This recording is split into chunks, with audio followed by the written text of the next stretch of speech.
Get it going and get Larkin and Sanders back in the lineup. They might be able to pull it off. Here's the Reds lineup for this ball game, brought to you by Ford. And it'll be Deion Sanders leading off. He'll be in left field. Batting second, the center fielder Curtis Goodwin. Batting third in right field, the newcomer Joe Nunnally. Batting fourth at third base, Willie Green. Batting fifth at first base, Hal Morris. He has only one home run this year. Joe Oliver, the catcher. And it'll be Eric Owens playing at second base with Pokey Reese at shortstop, and Kent Mercker will be on the mound, the pitcher. And the Reds will go after Dave Mlicki, 29 years of age, winless in his last 4 starts for the Mets. All of these cumulative numbers from the season brought to you by Toyota. Mlicki's last win came just about a month ago. Tomorrow it'll be a month to the day. That was on June 21st here at Shea, when he and the Mets defeated the Pittsburgh Pirates 3-2. But the Mets going after their 4th consecutive win. They are over 500 by 12 games for the 3rd time this year. And here's the Mets defensive alignment for this afternoon's game. Manny Alexander back in there after re-aggravating his knee on Thursday. Butch Husky has been swinging a hot bat lately. Mlicki and Hundley the battery, and we're just about set to go. The boos greeting Deion Sanders. It has not been easy. He has made 2 very big errors in this ball game. One wasn't recorded, but it should have been, dropping a foul fly ball that he should have caught, and also allowing 4 unearned runs with a drop of a ball in left field. So he's had a tough series. He's 1 for 7 in the series with a stolen base.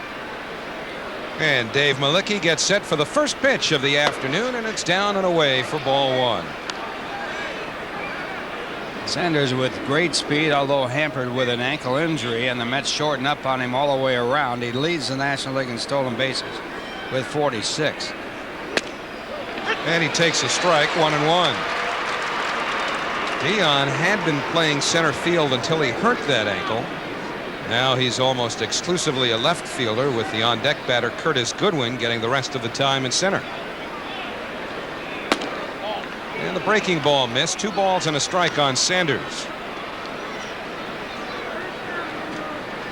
Mlicki's last start this past Tuesday in Pittsburgh went 6 1/3, gave up 6 hits and 3 runs. Mets would eventually lose the game 4-3. And a chopper off of Olerud's chest, but he has plenty of time. And there's 1 man away. Oh, Deion shattering his bat with that swing. So he'll have to get a new piece of wood. He's now 1 for 8 in this series. Olerud blocking the ball nicely. He had plenty of time to do that. It's just right off the end of the bat. And that bat now will be used for kindling.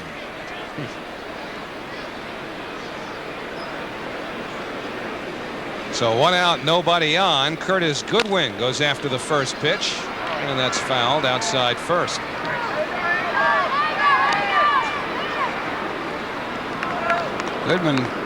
Goodwin acquired from the Baltimore Orioles, and he was one of the 2 young prospects in the outfield in the minors for the Orioles.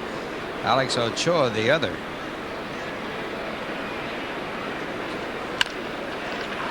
Alfonso takes care of Goodwin, 2 men away. See Goodwin wearing 00. He couldn't even get the numeral 0. That's because it's worn by the first base coach of the Reds, Ron Oster. Well, Goodwin and Sanders really having a tough time on those first 2 ground ball outs. They haven't even come close to it. They're the sweet spot on the bat. And that's what Dave Mlicki will make you do when possible. He changes speeds. His best pure pitch is his curveball. Though he can get the fastball up into the high 80s, around 90. And now it's Joe Nunnally. Came over earlier this week from Kansas City. And that's the curveball right there. And that's the pitch Mlicki has to get over to be a winner. His fastball does not move enough and is not fast enough for him to rely on the fastball. He's got to go to the curve. And if you get helped out by swinging at pitches like that, it'll work. That one ripped foul by Nunnally, 0-2. And of course, Ralph, Dave Mlicki's signature game will always be the complete game win over the Yankees at Yankee Stadium. And in that game, his curveball was outstanding. threw it a lot when he was behind in the count. And he just stood the Yankees on their heels. First shutout ever pitched in his professional career against the Yankees, 6-0. He was player of the week in the National League from the week of June 16th to the 22nd with 2 wins, and he had a wonderful week in that week in June. 1-2 to Nunnally, right back through the middle, but Ordonez had him played perfectly. And a 1-2-3 inning for Dave Mlicki, who gets 3 ground ball outs. So the middle of the first on Sunday at Shea, the Reds 0, and here come the Mets. Johnson takes the first pitch from Kent Mercker for a strike. Last of the first, no score. Johnson, Bernard Gilkey, and John Olerud for the Mets. And that's fouled off to the left side. Quickly 0-2 on Lance. Lance at 303 in the batting average department. 1 home run, 18 runs batted in. He's had 13 stolen bases. Takes the ball. They got into yesterday's game as a pinch hitter and then stayed in defensively.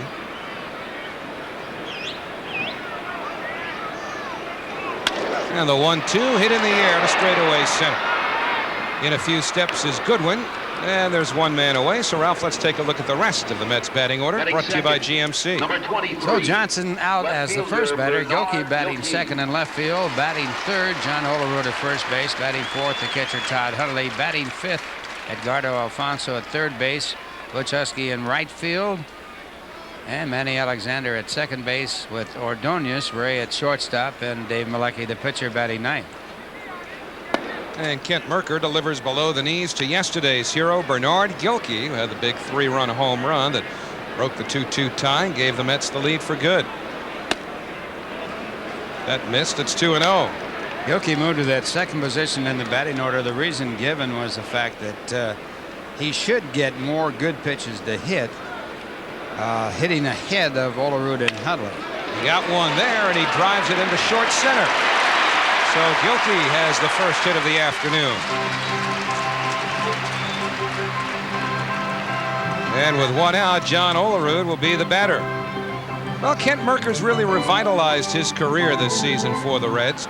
Last year, while pitching with the Orioles, basically had a dead arm and was ultimately traded to the Cleveland Indians for Eddie Murray.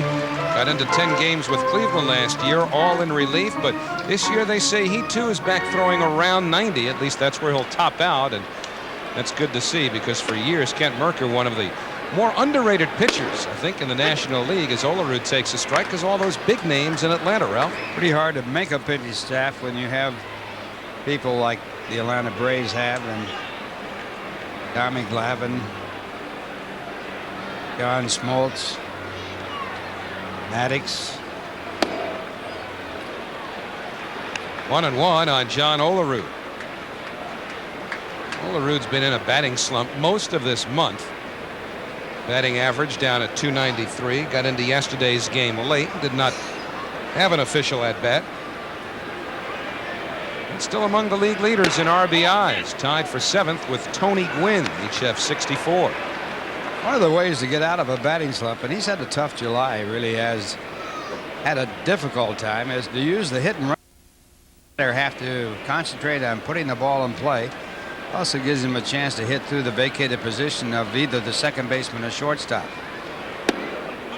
Taken low, 3 balls and a strike. A 2-ball, 1-strike count, the ideal count for the hit and run play, but the Mets didn't use it there. Now it's 3-1. Now Valentine likes to put the hit and run on 3-1. I don't think it's a good play, and I don't think anybody that's a hitter does, because that should be selective for the hitter. 3-1, you can look for one pitch and take it if it's not the pitch you're looking for. Sort of takes the bat away from the hitter when you have him hitting 3-1 on a hit and run play. Looking for the good pitch to hit and hope to hit it out of the ballpark or for an extra base hit. Olerud has 14 home runs. So 3-1 to Olerud. Gilkey not running, and the pitch taken for ball 4. And the Mets have a little something going here in the first inning. 2 on, 1 out. Todd Hundley will be the batter. The Reds defensively brought to you by the new Dodge. Feature Morris, Owens. Brett Boone really struggling with the bat. Barry Larkin still injured, so Pokey Reese the shortstop. Willie Green, their top run producer at third, with Sanders, Goodwin, Nunnally in the outfield. Joe Oliver behind the plate, catching Kent Mercker. And so Hundley. He has struggled against Kent Mercker over the course of his career. Takes ball one. Mentioned Derek Owens playing at second base because of the struggles of Brett Boone. It's even become somewhat personal to Brett because his dad was fired earlier this month as manager of the Kansas City Royals. Gilkey leads from second. Olerud from first. The outfield deep and a step towards left. And it's 1 ball, 1 strike. He's had a tough time against Mercker, 1 for 12, and he's a much better hitter from the left-hand side. He's a right-hand batter hitting .250 with just 2 of his home runs coming from the right-hand side of the plate. And that catches the outside corner at the knees. Hundley doesn't quite agree with Charlie Williams, but it's 1-2. Todd will take the occasional game off now to keep that right elbow problem in check.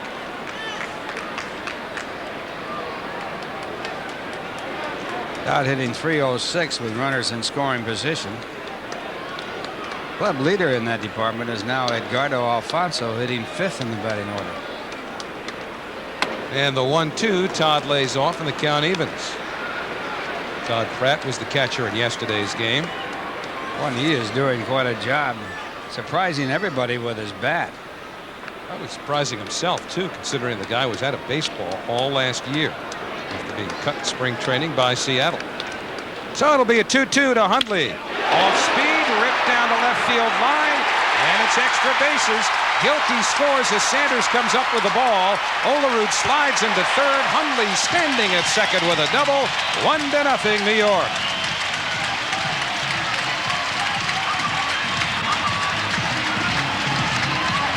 Well, for a change, the Mets go out in front.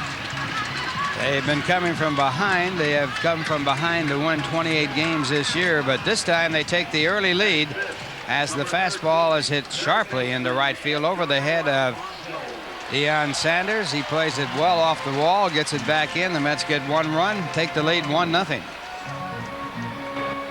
So Hundley picks up RBI number 58. That moves him ahead of Jeff Ken into 7th place in the National League. And Olerud 90 feet away at third. So 2 in scoring position for Edgardo Alfonso. Goes after the first pitch. It's 0-1. Alfonso with runners in scoring position, having an outstanding year, hitting .412. He's driven in 29 with runners at second or third or second and third. You agree, Ralph, with what Fran's been saying about Alfonso all year, that eventually this guy's going to develop enough power to hit close to 20 home runs? Absolutely. I agree with that. Where will that come from? Well, he's going to get stronger and he's going to get more selective. He's going to have more confidence, and he has a good swing, and he is strong enough to hit the ball out of the ballpark. Of course, 20 isn't a lot of home runs, but he's certainly capable of a lot of extra base hits. And that's even before you start talking about his glove, which has been of the golden variety this year. Protecting away, still 0-2. One of the things about power hitters, they basically become more selective and get more pitches that they can handle with a lot of drive. Now, Alfonso right now is basically a defensive hitter. He likes to hit the other way into right field, and that's his approach to hitting. Later on in his career, he'll probably look for more pitches inside and take them more to left field.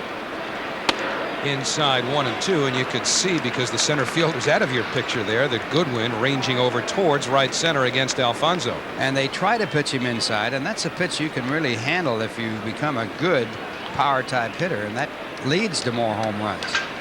They try to take that outside pitch away from him because he does go the other way. And the 1-2 delivery on the ground, field ball. That'll score at least one. Olerud in. Hundley around third. He's scoring. Sanders' throw comes into second. It's a double for Alfonso. 2 RBIs. The Mets are leading by a score of 3-0.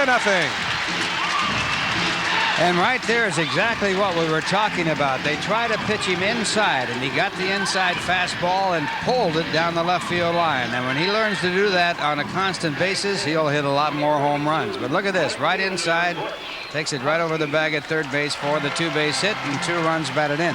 He now has 42 runs batted in on the year. So Alfonso continues his hot hitting in general and in specific with runners in scoring position. And now Husky, who's been swinging a hot bat over the last 9 games as well. 1 ball, no strikes to Butch in those last 9 games. As Kent Mercker struggles here this afternoon. Husky 13 out of 32, which adds up to a .406 average, including 3 homers and 11 runs batted in. Fastball taken high, 2-0. Butch was in a dreadful batting slump until he got hot. Had that awful series in Detroit when the Mets were swept by the Tigers, but he's rebounded very well.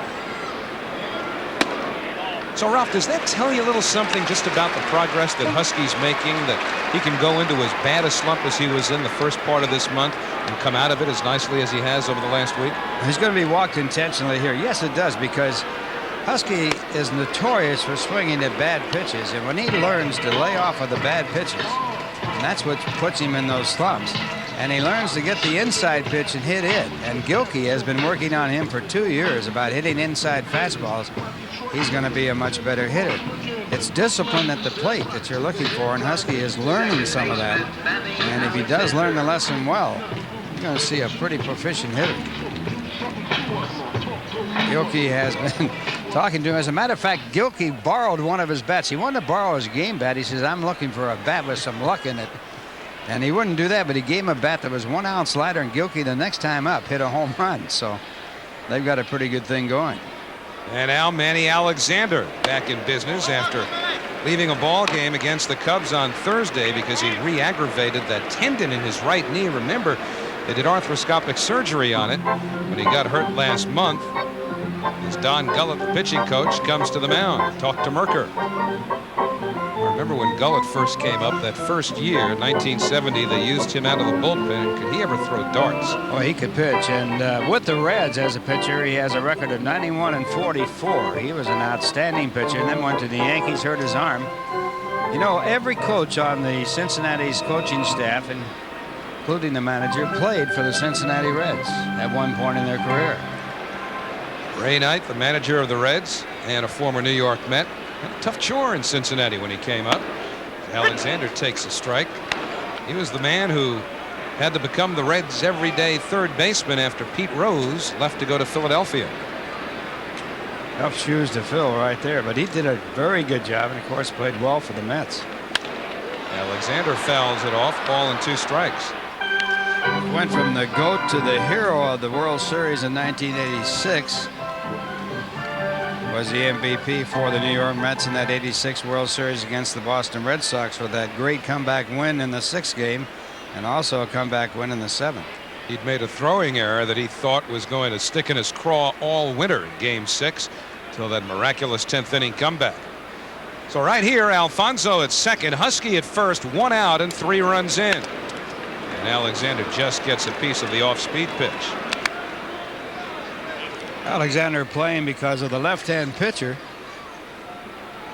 Baerga being rested. Baerga having trouble hitting from the right-hand side of the plate. Let's see ever. Carlos batting just .159 against the left-handers this year. But Alfonso and Husky take their leads. Mercker delivers in the dirt. Now, did that hit anything? They've got Husky hung up now. The throw to third, Alfonso out. And apparently it didn't hit Alexander. We could, from up here, hear it make contact with something. Either Alexander's bat or Oliver's shin guard, one or the other. I think it got Oliver on the foot. Fortunately for him, he's now trying to shake it off. And the ball bounced up into an area where they could get the Mets in a base running trap. And this is bad base running by the New York Mets. Ball down and got him on the knee, I guess. Really a wild pitch, and fortunately for the Reds, they get an out of it. But the Mets not playing good on the bases in that spot. So now 2 out, Husky at second, and the 2-2 to Alexander is off the outside corner.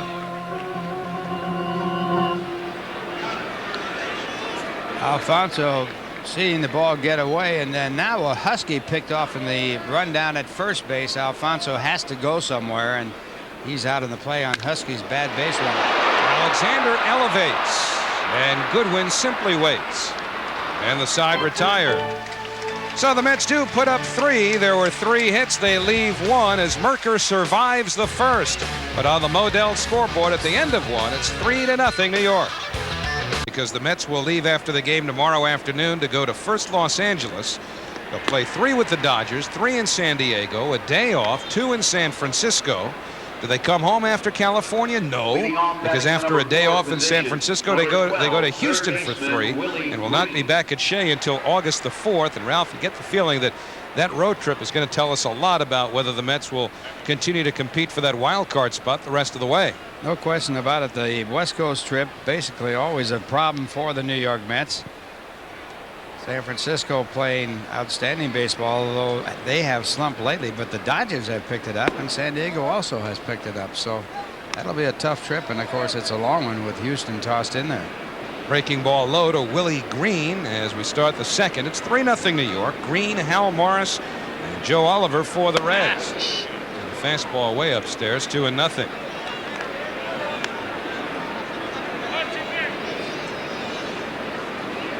So Bobby Valentine going home to the state in which he played really most of his Major League Baseball. Dodgers, then went to the Angels. Also to the Padres, from whence he came to the New York Mets. He had a great career going at the start of his Major League career with the Dodgers, and then he broke his ankle, and that terminated the chances of him being a star. Hit hard and deep to right by Willie Green, and that bounces off the wall past Husky. Now Husky bobbles it. Green will hold on at second, not taking any chances with nobody out. And the Reds get the leadoff man into scoring position. A double for Willie Green. And a good break for the New York Mets as Willie Green was just cruising around and accepting the double. And when the ball was misplayed out there by Husky, he lost a chance to be on third base with no one out. Can't play baseball in the major leagues just accepting. You got a challenge.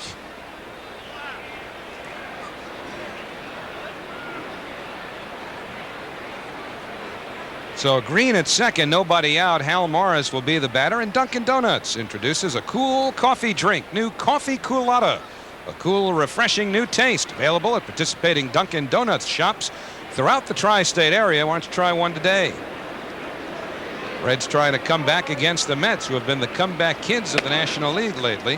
Hal Morris takes up and away for ball 1. How about that play on Friday night with the Reds down a run in the 9th inning? Leadoff man at second base, and Hal Morris telling Ray Knight he didn't have confidence that he could hit John Franco, so he laid down a poor bunt. Well, he crossed up everybody, including Ray Knight, the manager. He was batting with a runner at second base, nobody out, and the tying run at second in the 9th inning. And he bunted the ball right back to Franco. Now he's a left-hand batter. All he has to do is pull the ball, hoping to get a hit to tie it up. And if he got on base, he'd represent the go-ahead run. Second baseman, the runner at second base, was so surprised he didn't even go over to third. I mean, it was really an unusual play, to say the least. Morris simply said afterwards, "I can't hit Franco." Kind of sure unusual. Can't bunt him either. So when in doubt, swing the bat anyway. Right here, he's ahead of the count. 2 balls, 1 strike. Here he's hitting in the 5th position in the batting order. And he hits that one hard. But a foul strike. It's 2-2. Morris is the only batter that I have seen in baseball on a constant basis that uses a double step. Actually, it almost looks like a triple step in the batter's box. The feet are always moving. He has no base. But he is a good hitter. He almost led the league in hitting the year that Pendleton was a batting champion. He was 1 point behind Pendleton's .319. And the 2-2 to Morris. The fastball just missed. That's a good pitch right there. With his movement with his feet, he moves into the ball. And you got to pitch him tight. He's a left field hitter. It's the ball the other way. That's the way his whole position is. And that was a good fastball just off the plate. Good pitch. Willie Green chased back to second. Talk about his inability, relatively speaking, to drive in runs. 80 last year were his career high, and that's a guy who hits for the average that he does. He should drive in more runs than that. It'll be a payoff pitch, and it's popped up to the infield. Drifting into short left field is Ordonez. And that keeps Willie Green at second, 1 man away. And that's a very poor out, if you can call any out good. But he failed to pull the ball, and that way the runner can't move over to third base where he can score on a out. So not a good at bat for Hal Morris.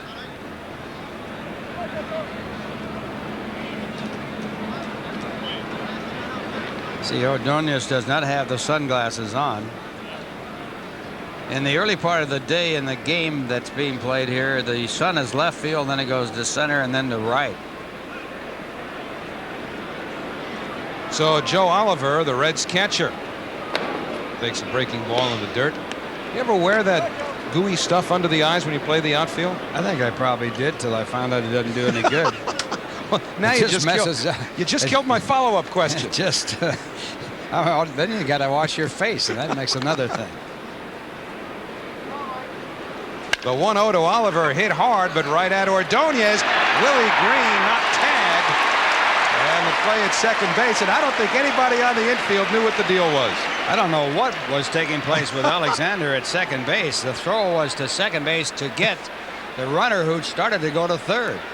And evidently, Alexander thought they were going for the double play. He's a dead duck if Alexander tags him. All he's got to do is tag him, and he didn't do it. He's lucky to get an out at first base. There you see the runner, Green, starting to shortstop and then realizing that's not the play. I better get back to second. He would have been out if the tag had been made by Alexander.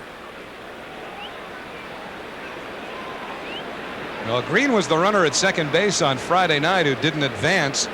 Probably shocked as can be on Hal Morris's bunt. Right here, he gets a second life. Up by Eric Owens. Hundley looking for a play. Nothing doing. 0-1.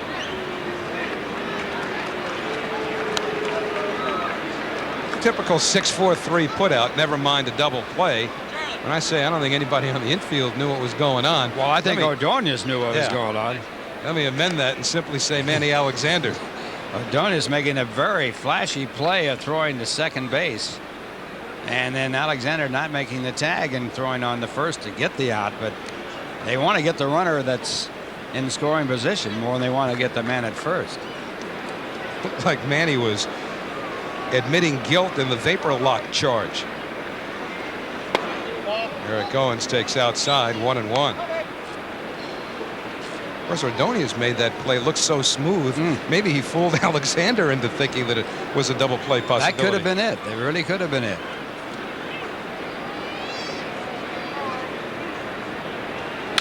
That's hit hard, but foul.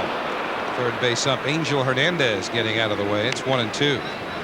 Boy, you know, I've heard people around the National League talk glowingly about Angel Hernandez as an umpire. One of the relative newcomers in the National League, but relative newcomers, of course, been around a while. But when you hear the names of young umpires who have risen to some degree of prominence by players and other baseball people, the name Angel Hernandez in the National League comes up a lot. Where do you hang out where they talk about umpires? I try and start them ripping the umpires, and then they tell me how good Hernandez is. Yeah, I try and go the other way.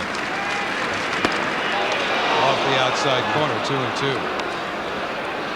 Now, conversely, there's Mark Hirschbeck, who's working second base today, and I only say that because he's had a very short fuse with the Mets in particular this year, never mind anybody else. Of course, his brother involved with that spitting incident with Alomar. Lifted foul the other way by Eric Owens. Husky hustling over, but has no play. See, our producer Kevin Meininger worked so hard on convincing all of you that second base is so grossly misunderstood and underappreciated. If you were watching our pregame feature, there we had all kinds of stuff going on around the second base bag today. For that matter, the whole series going back to Friday night. I think the agent for second base must have called Kevin. And the breaking ball chopped, but foul. Alfonso follows through anyhow. But still 2 balls and 2 strikes. Angel Hernandez right on it. See, just like all the players said. Well, right here, it's chopped down on the ground. Alfonso tries to get it in position to be a fair ball. Throws to first base, picks up the out. That's not going to be an out because the ball was fouled. Angel Hernandez, the third base umpire. The ball has to cross over the bag to be a fair ball. It's not where it's fielded if it's a ground ball.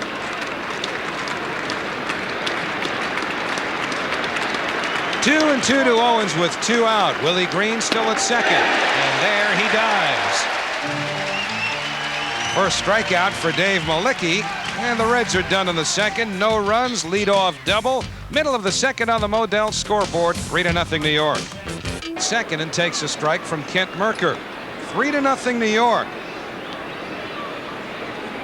Ordonez with a nice smooth feed to second base. Manny Alexander not applying a tag on Willie Green. And the play which retired Joe Oliver went as a simple 6-4-3. I'll show you in a moment what kind of ribbing Manny Alexander took in the Mets dugout between innings.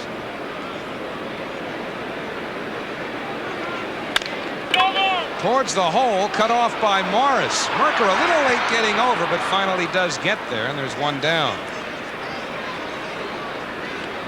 Well, our Discover card playback payback right here in this play by Morris against Ordonez. Well, this is the payback right here on the phantom double play. There was no runner on at first base, so they just get 1 man out. And Alexander explained that there are only double plays at first base if there's a runner on first. Plus, with the runner coming back towards the bag at second, that had to register as somewhat unusual to Alexander. Everybody in the Mets dugout, particularly the guys we showed you, Baerga and Alfonso, got a kick out of it. The difference is the Mets are winning. If the Mets were losing, that play would be taken just the other way. And with the team winning, you can have fun when you make some mental mistakes. Well, the Mets have been, they've been solid defensively all year, as opposed to the most recent couple of seasons. They've totally turned their game around from a defensive standpoint this year. They have a great defensive infield. 2 and 2. Good outfield too. Cincinnati came into this game leading the National League in fielding, but they've had a bad defensive series. Ah, damn it. And Mlicki out on strikes. 2 men away. The first strikeout for Kent Mercker. 2 out, nobody on. Lance Johnson will be the batter. Lance Johnson.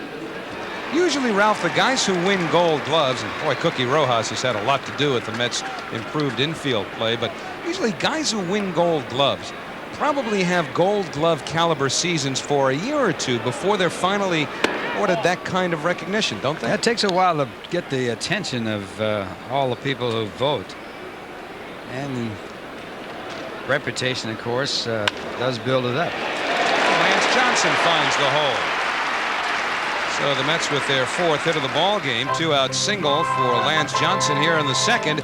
It is the last of the second inning. A great time to enjoy a frost brewed Coors Light. So grab a silver bullet. Let the mountains come to you. Coors Light. Tap the Rockies. Left fielder Bernard Gilkey. And particularly with 2 out, Johnson a threat to steal, and Bernard Gilkey, who had a single his last time up, will be the batter.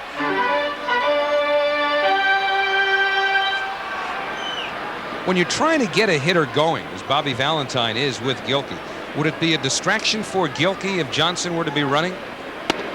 Well, if it's a hit and run play, it would make him concentrate more on putting the ball in play, because on a hit and run play, your job is to protect the runner, not so much as to get a base hit. You want to hit through the hole of the vacated position. So it would add to your concentration. A lot of times they use a hit and run play to get guys out of a slump. They didn't do it the first time. They had a 2-1 count and didn't have the runner going. And Gilkey batted in the first.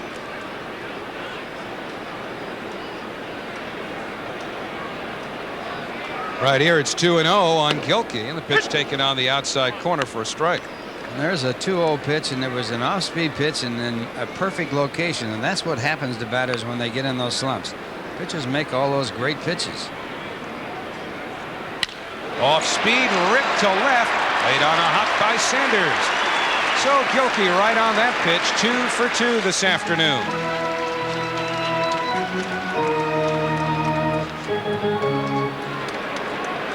Right here, he gets a good pitch to handle. It's an off-speed pitch that is up, and if there is ever an easy pitch to hit, it's an off-speed pitch that isn't down. And he lines it in the left field for his second hit. Gilkey now 4 hits and 9 at bats, so he's producing in that second spot. And an RBI chance for Olerud with Johnson on second, Gilkey on first, and 2 gone here in the last of the second. 5 hits now for the Mets off of Kent Mercker, who starts Olerud off with an inside fastball. Olerud scoring on Edgardo Alfonso's 2-run double.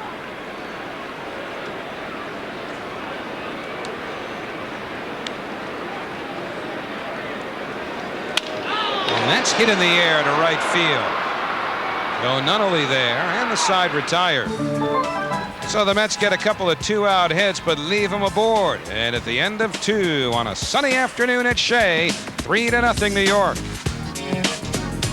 The middle right now, familiar I'm sure to all of you as an acclaimed Hollywood actor, seen now in Con Air, also seen recently in Grosse Pointe Blank. Chicago native John Cusack. What are you doing in New York? I'm just checking out the Mets. Scouting, huh? Scouting for the Cubbies. You're a Cub fan, huh? Yeah, Cubs and Sox. That's rather unusual to be a fan of both the Cubs and the White Sox. Of course, you know what they say about Cub fans. They're 90% scar tissue. Yeah, we're a rough breed. But yeah, I was a Cubs fan. I grew up on the north side, went to Wrigley, and then I liked the Sox, like the 77 Hitmen, Richie Zisk and Oscar Gamble, all those guys. And I did a movie about the White Sox, and then I became a full-fledged White Sox fan called 8 Men Out. Right. You did that, huh? Yeah, I was in that one. That's a great story. It's about the 1919 Black Sox when they threw the series to the Cincinnati Reds. Yeah, correct. You played Buck Weaver in that movie. Now, yeah, how much did you have to research in terms of his career, his personality, everything that he was involved in before you could play the role? I did as much as I could. You know, I read some books on him and talked to some people who were alive who still knew him. But mostly I just went out to old Comiskey Park and took about 10,000 grounders at third. Well, a guy you might have seen at Comiskey, Lance Johnson, when he was playing for the White Sox. I was so depressed when they traded him to the Mets. I have to tell you, he's a great player. He's done a great job for the New York Mets, both defensively, as you see right here. He has to keep from getting killed by Alexander. He's having a tough day. Left fielder. But that 8 Man Out is an interesting book. I read the book. I didn't see the movie. But 8 White Sox players were thrown out of baseball by Judge Landis, and in court, they were not guilty. Correct, yeah. And they never played baseball again. They did play the 1920 season, but then were thrown out of baseball after the 20 season. Yeah, there was like all the great stars in the league were all kicked off the team, and the Sox never recovered till the 50s after that debacle. And basically, Comiskey was the owner of the ball club, a former pitcher in Major League Baseball. And they did that supposedly because of the fact that they were so underpaid by a former player. Yeah, he was real cheap, and he wouldn't even wash their uniforms. He made them pay to wash their own uniforms. That's sort of like Branch Rickey did us. He said we're gonna change uniforms, and he said you change with Gradiola, you change with Metkovich. Yeah, so I guess they figured, you know, all these scrubbers on Cleveland were getting $5,000 a year at the time, so they took the gamblers' money. It was a horrible tragedy. And the big man in that thing was shoeless Joe Jackson. Yep, who hit like 350 in the series, but he was in on the meetings. And Deion Sanders pops it up outside third. Alfonso puts it away. John Cusack will hang in with us for another half inning because this one wasn't even fast enough to talk about his new movie. Reds go in order. For the private, non-commercial use of our audience, any publication, reproduction, retransmission, or any use of the pictures, descriptions, accounts of this game without the express written consent of the New York Mets and sports channels is prohibited. Well, you better pay attention to him because he's trying to lighten hitman. your workload. Well, listen, we just want to make sure you can read a script. That's well, I'm glad I got through it. John Cusack played a hitman recently in Grosse Pointe Blank.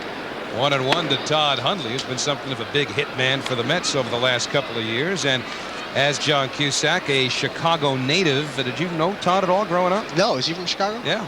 Didn't know that. Yeah, his father was a catcher for the Cubs. Randy Hundley. Oh, yeah, I saw him play. And he grew up with his dad playing there. And Hundley hits it deep to left field. That's out. No, that's out. You're right. That's a goner. Number 21 for Hundley. The Mets are leading 4-0. 21? Wow.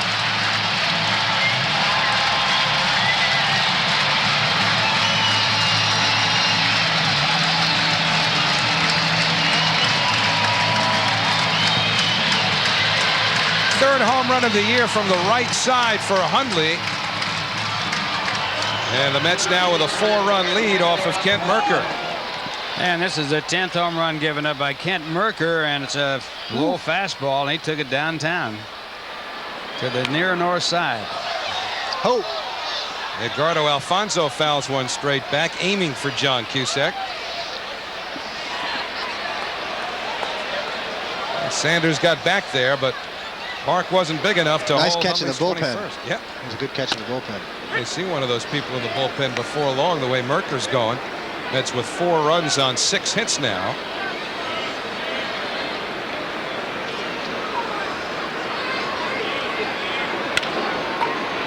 Weekly hit. Willie Green straightens up. And Hal Morris had to hold the bag, one away. Green, not the greatest defensive third baseman. He's made 8 errors so far at third base this year, but he does have a pretty good bat.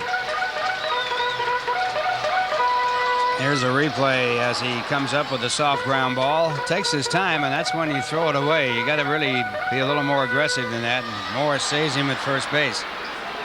So you played Buck Weaver at third base. Yeah, I did. 1919 Black Sox. Yeah. I had when I was a kid growing up, there was a scout named Dutch Ruther who was scouting me, trying to sign me for Major League Baseball, and he won 2 games in that World Series for the Cincinnati Reds. Oh my God, really? Yeah, and his friends, Hollis Thurston and the others around him, as this pop-up goes to second. I think I remember that name from the film. Yeah? Yeah. And Dutch won 2 games. They said, big deal, you won 2 games that were throwing. Yeah. Second baseman. So Manny 2 out, Alexander. nobody on. Manny Alexander will be next. And John Cusack appearing now in the movie Con Air. How's that one gone at the box office? I guess people seem to like it. It's like a theme park ride. You know, everything blows up. People love that, right?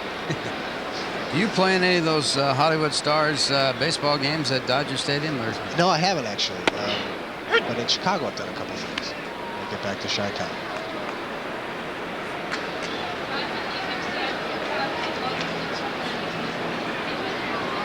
Alexander had a rough start to this afternoon, not applying a tag at second base on Willie Green, who was caught off the bag, and then almost running into Lance Johnson in center field.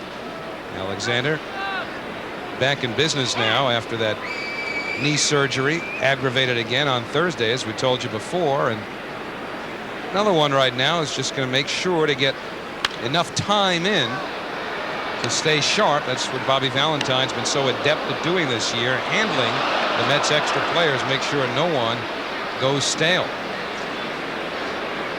Actors go stale if you don't have a movie for 6 or 8 months? Yeah, we do. Sometimes we go stale while we're making the movie. How did you get into the acting business? Was that a lifetime ambition? Yeah, when I was a kid, I always wanted to do it. I think if I was a better ball player, I probably would have tried that. But I guess I was better at acting than ball playing.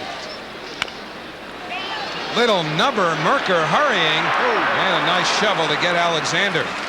So our thanks to John Cusack. The Mets add a run here in the 3rd inning on Hundley's 21st home run. Nothing. Sports Channel and GHI salute Mayan Cohen, the GHI Health Insurance Broker of the Day. Contact the GHI broker for all your health insurance needs. And coming in for your baseball needs, Fran Healy. All right, Mr. Kiner, as Barry Larkin continues to talk hitting with Ken Griffey Sr. Really talking about those hands. Preparatory hitch, Ralph? Not a bad idea. Of course, Ken Griffey, an outstanding hitter, and his son, probably the best hitter in the game today. Would you say so? Oh, yes. As Curtis Goodwin steps in, he's 0 for 1 in his ball game. How about Ken Griffey and his son hitting a home run in the same game? It's an incredible Father story. and son.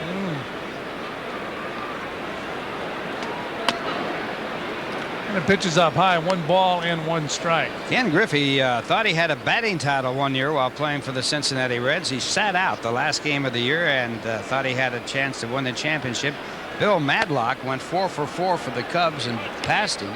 They put him in late in the game, but he couldn't get a hit, and he lost the batting title to Bill Madlock. Bill Madlock won about 4 batting titles. Good hitter. Oh, he was an outstanding hitter. You surprised he's not close to the Hall of Fame? Not even close, and I don't think he should be. Jeez. Up high, 3-1. Even though I think he did win 4 batting titles. No big deal, huh? And the thing that was interesting, I read a piece about Tony Gwynn, and they asked him whether or not he would sit out a ball game if he had the last game of the season and a chance to hit 400.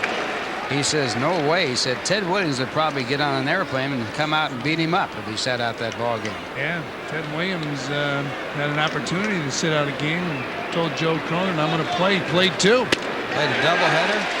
Went 6 for 8 in the doubleheader and ended up hitting 406. And he would have hit 3.998 or something like that, just enough to be a 400 hitter. Well, Dave Mlicki right now has allowed only 1 Cincinnati Red hit in this game. Just struck out Curtis Goodwin. Batter 9, John Nunnally. 4-0 the Mets on top of the Reds here in the top of the 4th inning. Nunnally grounded out his first time up, so he's 0 for 1. How about the Reds? They are still in the race in the Central Division. When you would read about the Reds, you would read about the demise of the Cincinnati team. You would read that shortly Ray Knight is going to be fired. They're just doing a nice job, just like that Chase spy cam. Outside to Nunnally, it's 1-1. Or they say location, location, location in real estate. Well, the Reds are in the right location. They're 42-53, 11 games under 500, and only 6.5 games out in the Central Division. And Nunnally fouls the ball off. A nice crowd on hand here for this beautiful, beautiful Sunday afternoon. Too bad they don't have a wild card in golf. Ray Knight, as that man made the catch, nice play. Ray Knight's wife, Nancy Lopez, finished 2nd in the Women's National Championship. 1-2 pitch, swung on and missed. So Nunnally goes down on strikes. Another good curveball by Dave Mlicki to strike out Nunnally. Ralph, we talked about it in the open as the next batter is Willie Green. Here's that last pitch to Nunnally. We talked about it in the open, a lot of talk that the Mets have to go out and get a starting pitcher. Here's the guy who can really do the job. If he gets the curveball over, they won't have to go out and get a starting pitcher. He hasn't proven that he can get the curveball over when he has to. He misses inside with a fastball. The other thing about getting the curveball over when you're behind in the count sets up your fastball, but when you're ahead in the count as a batter, you sit on that fastball and it's like duck soup. Outside, 2-0. You ever have duck soup? You know, I'm just thinking about that. I never did. Now, clam chowder I've had, but not duck soup. Have you? Never had. Wonder where that expression came from. Up high, 3-0. So 3 balls and no strikes on Willie Green, who doubled in the 2nd inning. He's 1 for 1 in his ball game. You could have said turtle soup. I've had turtle soup. Yeah, but not duck. Here's the 3-0 pitch. There's a strike 3-1 on Willie Green. Right here, Green will be sitting on the fastball. Let's see if they throw it here. And he can hit this pitch. He's got 15 home runs. He's got a lot of power, 47 RBIs. Misses it. So it's not like duck soup, huh? No. I don't know what duck soup is. Right through the fastball. 3 balls, 2 strikes, 2 outs. Top of the 4th. 4-0. The Mets on top of the Reds. Ball's hit up in the air. Gilkey fighting the sun, calling for it, and making the grab. So the Reds go down 1-2-3 here in the 4th. We played 3.5, and on the scoreboard, it's 4-0 New York. Ordonez with a diving stop for one, and a double play. Back near the wall, and he makes the catch. In the right field. Goodbye, Grand Salami. What a big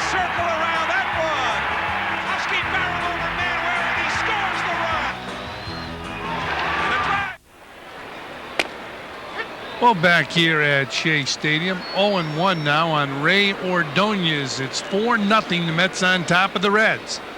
Ordonez with an interesting play to Manny Alexander earlier in the game. It's fouled out of play, so it's 0-2 on Ordonez. I mean, this guy is heads up. Ground ball, no force play at second base. He threw a perfect throw to Alexander. They had a shot at the runner going back into second base, but Manny Alexander, I think, was caught by surprise. He assumed there was a force. And he went for the double play. There's a ground ball to third. Scored 5-3. Green to Morris. 1 down. By the way, speaking of Ordonez, when you play with Ordonez, it's like playing with a Magic Johnson or a Bob Cousy in basketball. You have to be aware of all these fancy moves. Yeah, a lot of sleight of hand out there. Speaking of basketball, by the way, reading an outstanding book by Ira Burkile. It's called To the Hoop. Seasons of a Basketball Life. It's an outstanding book. Of course, Ira's a terrific writer. He's an outstanding writer, and he did a book on Hank Greenberg, the great baseball player for I read that. Detroit. That was very good also. 4-0. The Mets on top of the Reds with 1 out. Dave Mlicki, the batter, takes a strike, so it's 2-1 on the Met pitcher. What would you say was the most important stat in baseball? To me, swung on and missed. Swung on and missed. The most important stat? No. I was just, okay, I'll tell you the most important stat, as far as I'm concerned, important RBIs. Well, how about just RBIs? That's what Greenberg said. That's the most important. There's the base in the right field. So Mlicki down at first base with 1 man out here in the 4th inning. But Ralph, important RBIs, clutch RBIs are the most important. They are even more important, no doubt about that. But just collectively, Hank Greenberg believed that the RBI was a more important stat than the home run or anything else. I'd have to go over that. I think that runs batted in is the key to the ballgame. And, of course, Hank had the second most runs batted in ever in the American League, 183 in the season. Lance Johnson drives the ball to center field. Goodwin going back, making the grab. 2 down. Mlicki retreating to first base. The record is 184 in the American League, and that's held by Lou Gehrig. And Greenberg had a chance to do that. He drove in his 183rd run in the last game of the season, his first at bat, but never had another chance to drive in another, so he didn't tie Gehrig. And the record, of course, in the National League is 190 runs batted in by Hack Wilson in 1930, playing for the Chicago Cubs. Hank Greenberg, a marvelous player. Born and brought up here in New York. Later on in life, he was a great tennis player. He was good at that. Batter now, Bernard Gilkey takes outside, ball 1. At one time in his early career, he played basketball for the Jewels. Professional team? Yes. 1-0 on Bernard Gilkey up high, 2-0. Of course, we talked about Jackie Robinson this year, how difficult it was for Jackie Robinson playing in the major leagues. It was very difficult for Hank Greenberg when he first broke in because of his religion. That's right. He was Jewish, obviously, and took a terrible beating because at that time, only a few Jewish players in baseball. Did he ever talk to you about how difficult it was? Never did. Never complained. 2-1 on Bernard Gilkey. There's a long drive, deep left field. They're looking up. They say goodbye. Home run, Bernard Gilkey.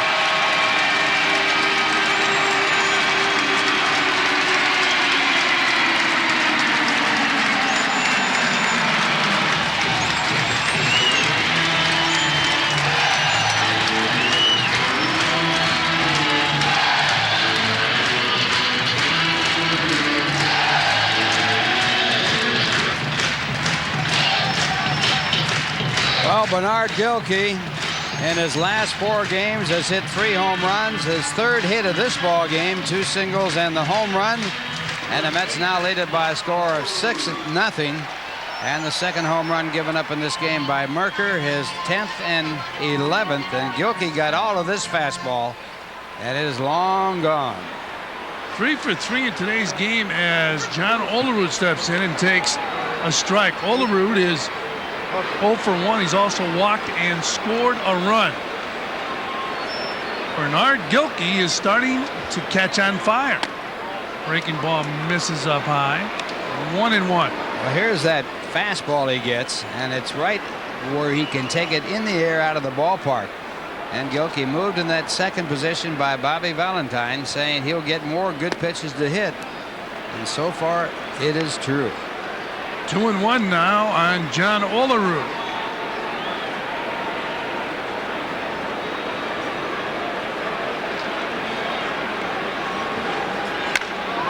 There's a long drive to right field. That ball's way back. Not only underneath and on the warning track and makes the grab for out number 3, but the Mets pick up 2 on a long home run off the bat of Bernard Gilkey. And it's been all Mets this afternoon. 6-zip. This is a cool coffee drink, New Coffee Kulana, a cool, refreshing new taste. Available at participating Dunkin' Donut shops throughout the tri-state area. Try one today.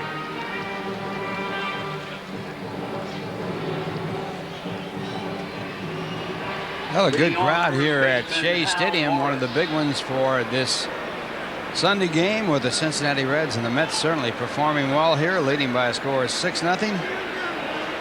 And Dave Mlicki starting to work here in the 5th. So Hal Morris 0 for 1 in this afternoon's ball game. Dave Mlicki so far has had his good stuff. That's his good stuff right there, the curveball. He has got an outstanding curveball.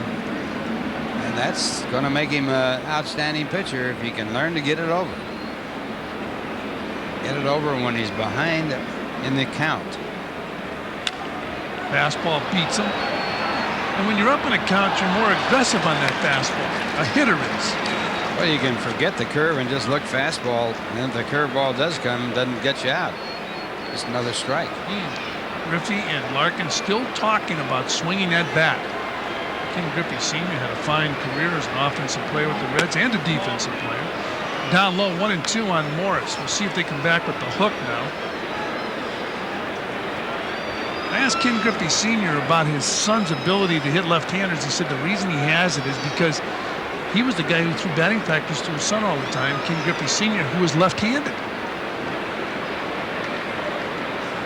And the 1-2 pitch. Fastball misses up high. 2 balls and 2 strikes. If you're just tuning in, you're watching all the action on Sports Channel. It's 6-zip. The Mets on top of the Reds. Fran Healy with Ralph Connor, Howie Rose, and Hattie Lachlan. On a beautiful afternoon and a big crowd on hand here at Shea. And there's a line drive in the center field. Lance Johnson makes the grab. 1 down. You know, Fran, one thing that has changed in baseball, and not the only thing, but one thing. Back in the early days of baseball, very few left-hand pitchers. Most of the pitchers were right-handed. Yeah. Now, I would say that 35 to 40% of the pitchers in Major League Baseball are left-handed. Tell the Dodgers that. Well, the Dodgers finally started the left-hand pitcher. After about 12 years. That's right. Kent Mercker, left-hander, pitching against the Mets this afternoon, and Joe Oliver fouls the ball off. He's 0 for 1. He grounded to short.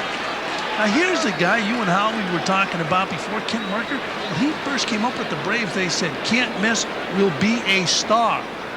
Well, if he achieves stardom, it's going to be with somebody other than the Braves. As Oliver takes the ball, it's 1-1 on the Reds catcher.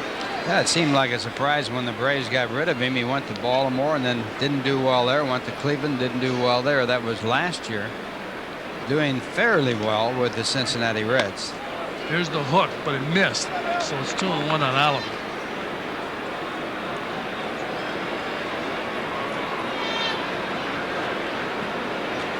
Mercker pitching a no-hitter against the Dodgers when he was with Atlanta. Bad swing right there. 2-2 on Joe Oliver.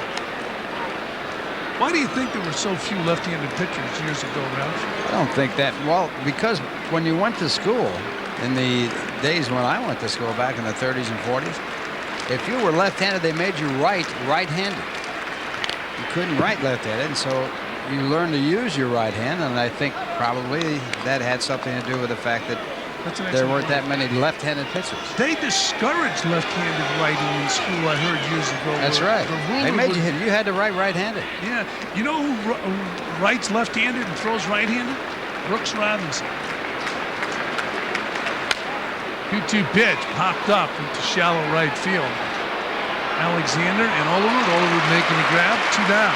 But that's an excellent point, Ray. Something that's not thought of very often. Because I know in some schools, in some of the Catholic schools. Almost all the Catholic schools did. rule- I know in my public school where I went to school, if you were left-handed, you had to write right-handed. If you saw that your next door neighbor get hit with the ruler, you immediately switched pins to the other hand.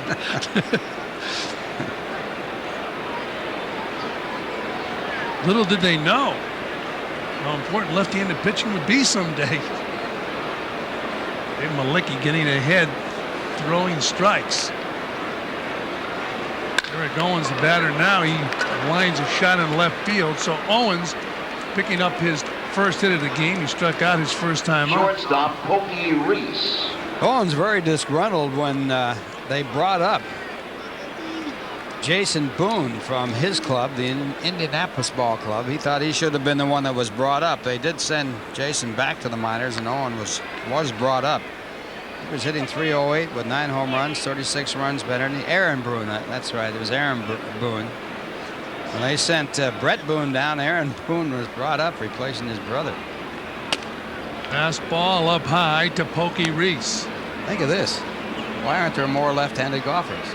Because they didn't make left-handed clubs back in the 20s and 30s. Why? Wasn't that much demand for them. So you had to play right-handed. Of course, it doesn't make a difference which way you use a bat, left-handed or right-handed, it's still the same thing. You hold the trademark up?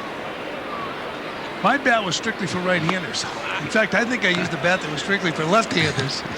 2-0 now on Pokey Reese. Yeah, that was a big thing in baseball about the trademark. I wonder if there's any truth to that. I don't know. You don't see players do it anymore. They said the trademark should be facing away from where the bat's going to make contact with the ball. The theory is the trademark makes the wood weaker, fouled off. What's a great story? Yogi Berra talking to Henry Aaron. Yeah. He asked him, you hold the trademark up? He says, I didn't come up here to read. But it's not, I'm sure it's never been proven, just like cork has never been proven whether or not it makes the ball travel further. I have no reason to believe it does. I don't know why it would. I don't think it would. Wood would, but not cork. Yeah, there's Mlicki just uncorked a wild pitch. Now 3-1 on Pokey Reese, who's batting .235. On the wild pitch, Eric Owens traveled to second base. Look at that trademark.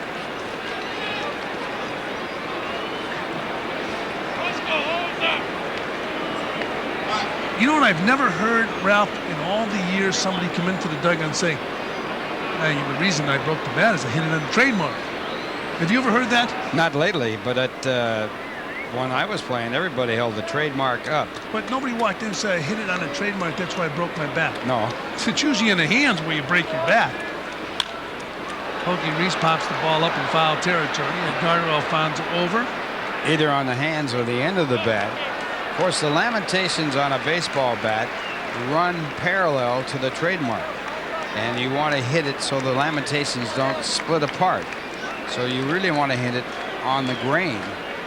And that's the hardest part of the bat. Of course, most hitters want to have knots, those little wood knots that you see in lumber, on the hitting surface of the bat. It makes them harder, makes the bat harder. 3-2 as Pokey Reese tries to keep the label away from the ball. He puts the ball in play. Here comes Johnson, unable to make the play. And the Reds will pick up their first run of the ball game. It's now 6-1. Pokey Reese driving in Eric Owens.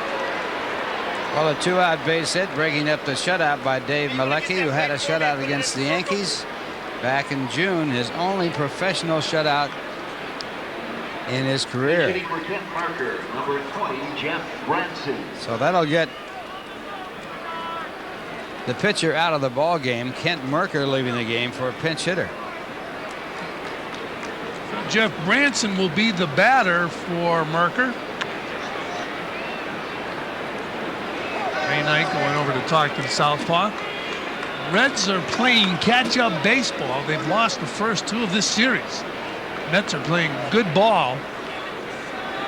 The first pitch to Branson, swung on and missed. Strike 1. Branson batting .144, 1 home run, 5 RBIs.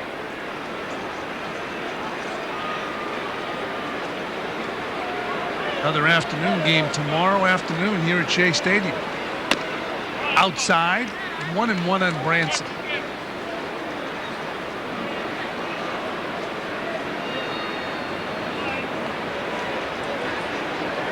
The Atlanta Braves playing this afternoon in Atlanta, losing to the Dodgers 5-3. Branson hits the ball off the end of the bat, knocked down by Alexander.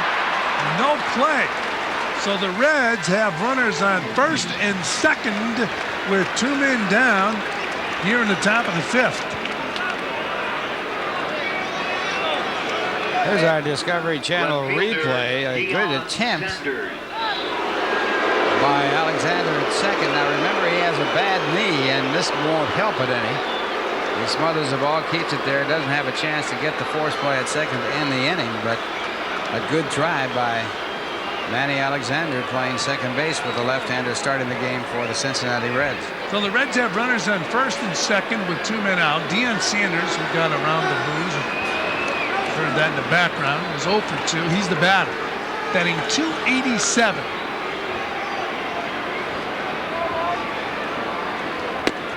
And he takes a hook for a strike. To see the way the sleeves are made this year on the Reds uniforms, Deion Sanders asked to have the uniform sleeve cut in that manner in honor of Jackie Robinson, but it was probably because back then the Dodgers just gave out the uniforms. They didn't care if they fit or not. Ralph, they had no tapered uniforms, or they never fit your uniform to perfection back then. Yeah, they were flannel uniforms, and the guy that actually cut the sleeves up right about at the shoulder point was Ted Kaczewski, who played for the Cincinnati Reds. He was the first one to do it that I ever saw in the major leagues, and then a lot of players did it afterwards. I did it. One of the things about hitting when you have those sleeves down around your elbows, which was the old type uniform that they used in the early days of baseball, it bothered you. I mean, you were always constantly pushing the sleeves up. Way inside, 3-1 on Deion Sanders. But you know, in the days of Ty Cobb and way back in those days, they wore their pants like that, with the pants up around the knees, and the sleeves were down over the elbow. Didn't all the players wear their pants like that? Yeah, we all wore them up like that. That was so they couldn't call a low strike. Sanders hits a high, lazy fly ball to right field. Bochowski puts it away, and the Reds strand 2, but they pick up 1. It's been all Mets this afternoon. There's the score. You're a professional. That's better. Now, say one more thing. Well, a new pitch in the ball game for the Cincinnati Reds, Felix Rodriguez, and you take a look at him from our Chase Spycam camera located up here in the sky behind home plate. Rodriguez with a record of no wins, no losses, and no saves. This will be his 7th game. He has a very high ERA, 5.59. He's worked 9 2/3 innings, giving up 13 hits. He has not allowed a home run. So Felix Rodriguez taking over for Kent Mercker, who worked the first 4 and was charged with 6 earned runs. And he'll face Todd Hundley, who has a double and a home run in his ball game. 6-1, the Mets on top of the Reds as Hundley takes a strike. Hundley will be followed by Edgardo Alfonso and then Butch Husky.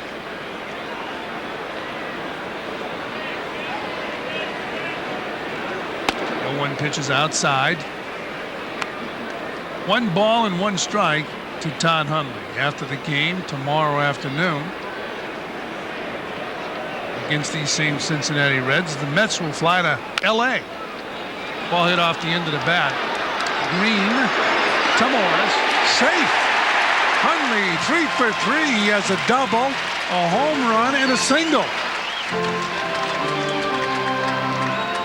How about that? An infield hit. Third baseman. Well, he legged that one out. He was going down that line as hard as he could go. Green unable to get it to first base in time, hitting the ball right off the end of the bat. This is a squib, as the players like to call it. Ball at first base by Bruce Fremming, one of the top umpires in the game today, if not of all time. Outstanding umpire. You were involved with an argument with Bruce a few years ago. I've never gotten in an argument with him in my life. I was interfacing. I was involved in a discussion. I was in the middle there. I was interfacing for both of you guys, but he is a great umpire. Very nice man. Edgardo Alfonso, who has a double in his ball game, 2 RBIs, is the batter. Mets now have 9 hits and 6 runs. The Reds with 4 hits and 1 run. Now 2-0. How about when you look at the standings, Ralph? We talked about the Reds. They have a 42-53 record. They're 6.5 games out of first place. The Mets have a 54-42 record, and they're 7.5 games out of first place. 2 different divisions, obviously.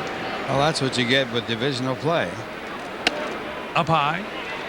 But the other side of that coin, too, is, Fran, with all the teams in baseball, 28 teams, you have to have divisional play. And there will be 2 more coming in next year, 1 in Florida and 1 in Arizona, to make it 30. They're talking about a total realignment of baseball. There's a strike, 3-1. They're going to have to, and also what's going to be next. There's going to be a major league team in Japan, because sooner or later they're going to have to incorporate a few teams over there into the major leagues, because all those players want to come over here. And you know why? There's a better union over here. So you think Donald Fear and Gene Orza are the guys those Japanese players want to represent them over here? That's right. 3-1 on Edgardo Alfonso. Alfonso hits a high fly ball. Goodwin got a late start, but is able to get in and make the grab. 1 down. But eventually, Ralph, you got Nomo, you got Arabu, guys that were big stars in Japan. Where do they want to play? The United States. So I know the people that own one of the teams over in Japan, and they told me that there was tremendous concern about Nomo coming over here. And if he did well, they were concerned about other players wanting to play here. I don't blame them. This is the major leagues. You hear a lot of things about Jackie Robinson and all the things he did for baseball. He broke up the Negro Leagues. Butch Husky takes up high ball 1. And Nomo and Arabu will probably be the start of the breakup of the Japanese League. Now, what if they took a few of those Negro League teams and put them in the major leagues? Was that a doable thing back there? Well, Bill Veeck tried to do it when he wanted to buy the Philadelphia Phillies back in the 40s. And his idea was to take a team and put it in National League Baseball, the Philadelphia Phillies position, and play all black players. They consequently did not sell the team to him. So he never got a chance to do that. Hundley leading off first base, 6-1. The Mets on top of the Reds. 2-0 count on Butch Husky. He takes outside, 3-0. And I'm sure in Japan they're even more concerned now that Arabu has generated as much interest as he has here in the United States. With all that interest in Japan, their eyes are focused on baseball over here rather than baseball in Japan. Even the fans over there. And the other thing about the Japanese leagues, they do pay good money over there. It isn't that they're not making any money. There's a strike. 3 balls and 1 strike on Butch Husky. Husky 0 for 1. He also has an intentional pass in this game. Beautiful afternoon here at Shea Stadium.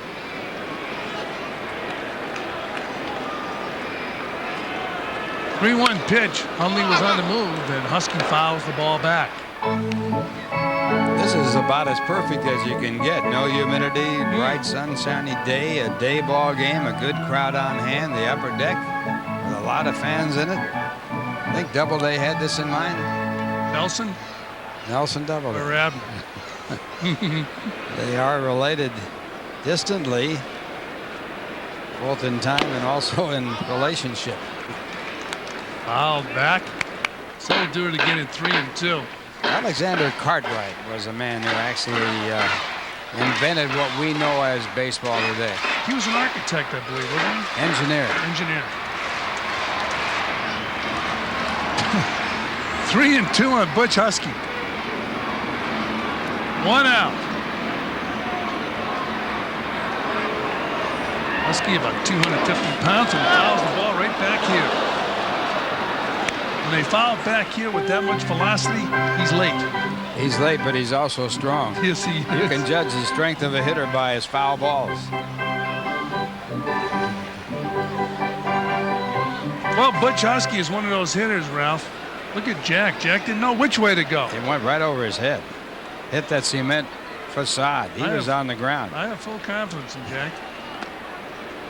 And they check Hundley at first base.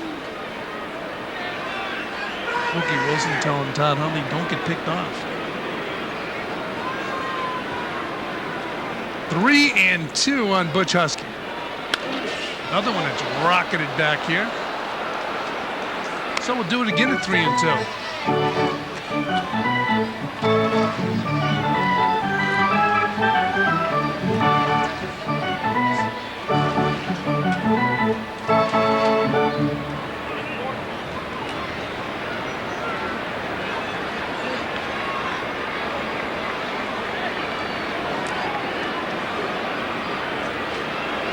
And the 3-2 pitch swung on and missed, strike 3. So Husky goes down.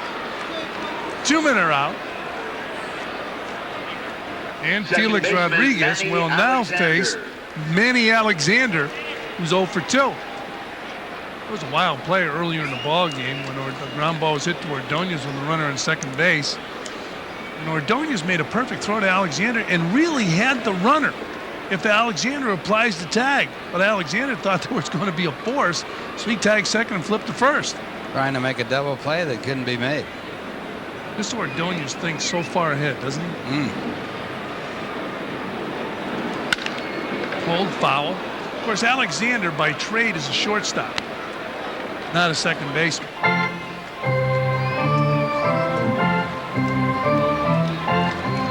That was a good acquisition by the Mets, giving them a fine utility ball player and adding a lot of speed to the ball club. He's 10 for 10 in stolen bases.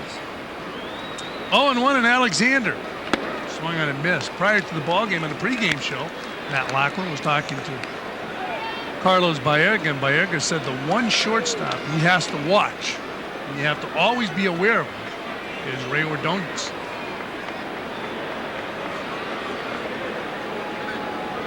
Carlos Baerga. 0-2 on Alexander. He pulls it to third. Should be an easy play. Scored 5-3. That'll do it for the Mets. They strand a runner, fail to score. We played 5 here at Shea, and it's 6-1 New York. As we move to the top half of the 6th inning, the Mets on top looking to win their 4th straight game, and it's time to check out the Jeep Eagle mid-game report. Big afternoons thus far for Bernard Gilkey and Todd Hundley, each going 3 for 3. Both of them have home runs. Both of them have driven in 2 runs. And Dave Mlicki is looking for his 5th victory of the season. He struck out 3 thus far. He's allowed 4 hits and the 1 run. The Mets on top big, hoping to keep their mastery of Cincinnati going.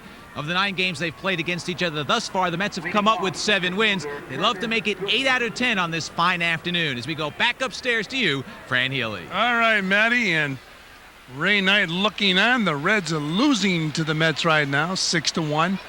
The Atlanta Braves are trailing the Dodgers 6-3. San Diego at Florida, a delay.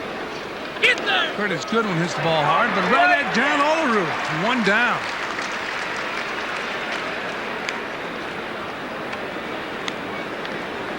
Right fielder John Dave Mlicki's been throwing the ball very well this afternoon so far, getting the curveball over, getting the fastball over. Ralph, a lot of talk about trades, whether it's with the media or fans, probably even players. What's your take on all the trade talk? Well, they have until the end of this month, July 31st, to make a trade. Do they have to make a trade? And I would say they don't have to make a trade just to make a trade. But if they could get, the Mets definitely need a starting pitcher of outstanding talent. Now, to do that, they're going to have to give somebody up. And that's got to be the, when I say somebody, more than one probably. And it's got to be a talented or 2 talented players. Who's going to give up an outstanding pitcher? There's a curveball for a strike. 1-2 on John Cusack. Curt Schilling, of course, with the Philadelphia Phillies, is certainly possible. Would you put him in the category of an outstanding pitcher? Well, off of what he's done today with a bad ball club, I would say that he is one of the top pitchers in the National League. That's available? As of this day, that is available. 1-2 on Nunnally. But to trade any kind of your talent to get a middle relief pitcher doesn't make any sense to me. I agree. Because a middle relief pitcher is really a minor league pitcher. Up high, 2-2. Well, I would say that middle relief pitchers also are guys who are waiting to get an opportunity either to be a stopper or a starter. I think the Mets are in a little better position than most ball clubs in middle relief. Line drive, Lance Johnson gloves it. 2 down. Lidle has done a pretty good job as a middle relief pitcher. And if and when they get a starting pitcher back, such as Paul Wilson, then they would be able to take one of their starters and move him down into middle relief or in a position like that. So just to make a trade, I would say I don't see any advantage to that. And Willie Green is the batter. He takes the curveball for a strike. Seems like a lot of excitement is caused when there is a trade, no matter how insignificant the trade. But the excitement only lasts until an hour after the announcement. Or till his worst outing, his next outing. 1-1 on Willie Green. Green has a double in his ball game. He has some pop in that bat. 15 home runs he takes inside. 2-1.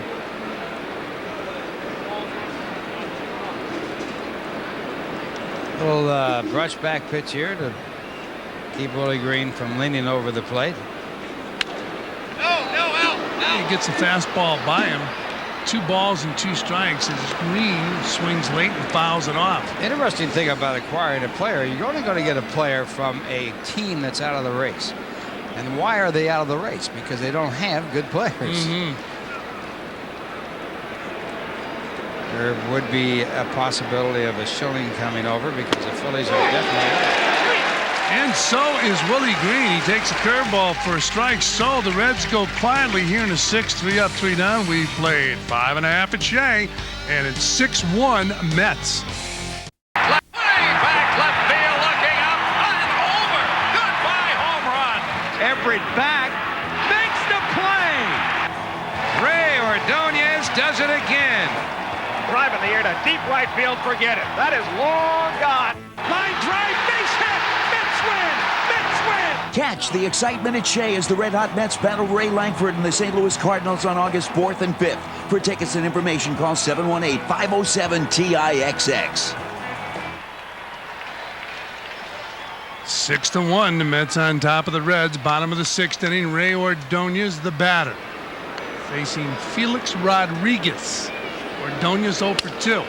Gets severely jammed and pops the ball weakly into foul territory. 0-1 on Ordonez. Another thing about the Mets, they got a Derek Wallace who had the aneurysm, and he's about ready to come out. And if he comes back, they've got an outstanding relief pitcher in him because he has exceptionally good stuff. And they were actually counting on him to be a possible closer for the New York Mets. And David Cohn came back from an aneurysm last year and pitched very well. There's no reason to think that he lost anything because of his absence, not being able to pitch. 0-1 on Ray Ordonez. Fouls it out of play. It's 0-2. Do you make a trade? Do you think a team would be forced to make a trade because it generates excitement, or fans expect a trade, or baseball people covering the baseball team expect a trade? I don't think you ever make a trade for that reason. 0-2 pitch. Foul out of play. Make a trade because you think it's going to be a big help to your ball club. Can the Mets stand pat? Well, there's always a shade of how far do you go? What do you want to give up to get something that might be is the word too. I mean, there's no guarantee. Ground ball to short. by Pokey Reese. We'll see how they score it. It's going to be scored a base hit. Yep. Reese has made 2 errors in this series, and he didn't handle that one very well. He's only made 5 all season long. The Reds, the top fielding team coming into this series in the National League, but they've had a very bad defensive year. Pokey Reese goes in the hole. This isn't that tough a play. He just makes a high throw. They would have had him if the throw had been good.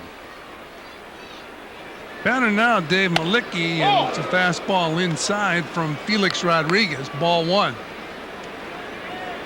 Mlicki is 1 for 2. He has singled and scored in his ball game.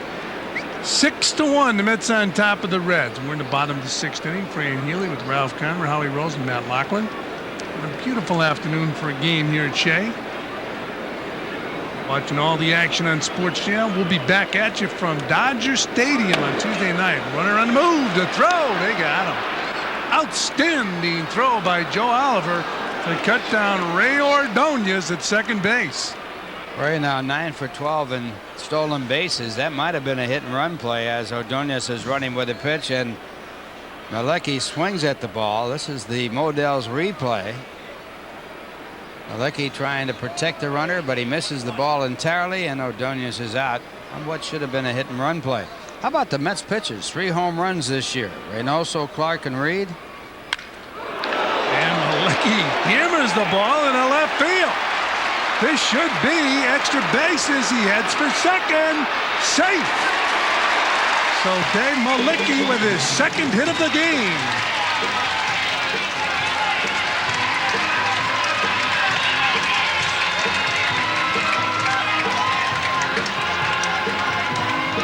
Well, Mlicki coming into this game 6 for 24, now has 8 hits in his at-bats and his second hit of the ball game.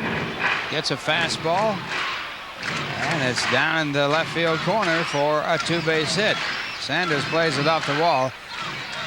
Neon doesn't have that great an arm, but he's very quick, and Mlicki slides in with a straight in slide for the 2-base hit. Mets now have had a base hit in every inning. And a batter now, Lance Johnson takes the ball from Felix Rodriguez. 1-0 on Johnson. That might have been his first slide in his major league career. That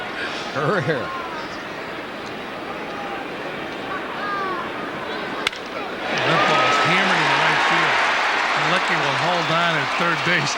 Lance Johnson was looking towards third, wondering, will they send the pitcher to score a run? In fact, Lance looked to me like it was uncomfortable heading to first base because he seemed to be looking over at Mlicki. Well, he'd like to have the RBI, but Cookie Rojas holding the pitcher up at third base wisely as they had no chance to score. The runner on that ball hit that hard, and with 1 man out, you play it safe and leave it up to Bernard Gilkey, who's having one of his best days of this season. 3 for 3 with a home run.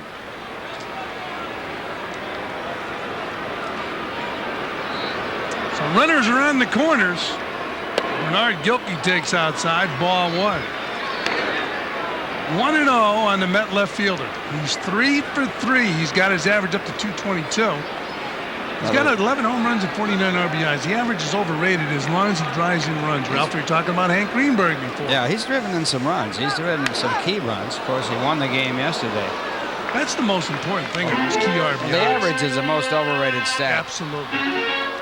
No question about that. The on-base average or on-base percentage is a much more valuable stat than the average.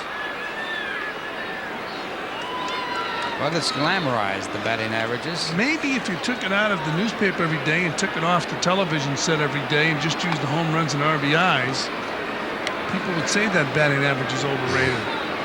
Speaking of batting averages, how about the National League race for the 400 mark? Both of the hitters, Walker and Gwynn, chasing that record at 392 now. They've hit that slump. I don't think anybody's going to hit 400 again. You know how special you have to be to hit that high? Plus, once you get close, it gets late in the season. Pressure is tremendous and the coverage is unbelievable. I mean, most players don't want to answer questions with the media as it is. Imagine every single day. They check Lance Johnson at first. The media's relationship with the athlete is not a real good relationship. I've always thought they should do it like they do in golf. You have one room where they are allowed to ask, you can ask questions for 20 minutes or so, and that's the end of it. He said it hit the ground. He said he foul tipped it. Now he wants it appealed. He wants to have it appealed to first base. First baseman John. Why wouldn't they want to ask the first base umpire in a situation like that? The home plate umpire has no view of whether that ball was in the dirt or not.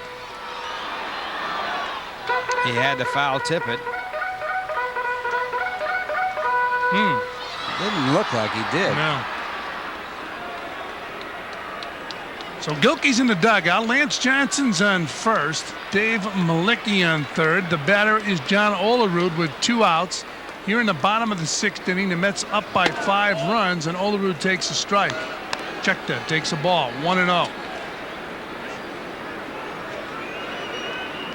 Olerud with runners in scoring position, hitting .371. One time he was leading the major leagues in that department. 1-0 pitch is a strike. 1-1 on John Olerud.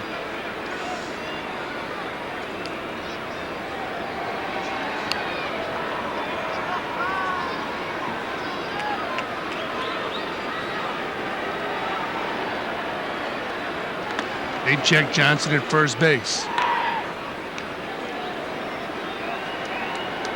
Al Morris holding Lance close.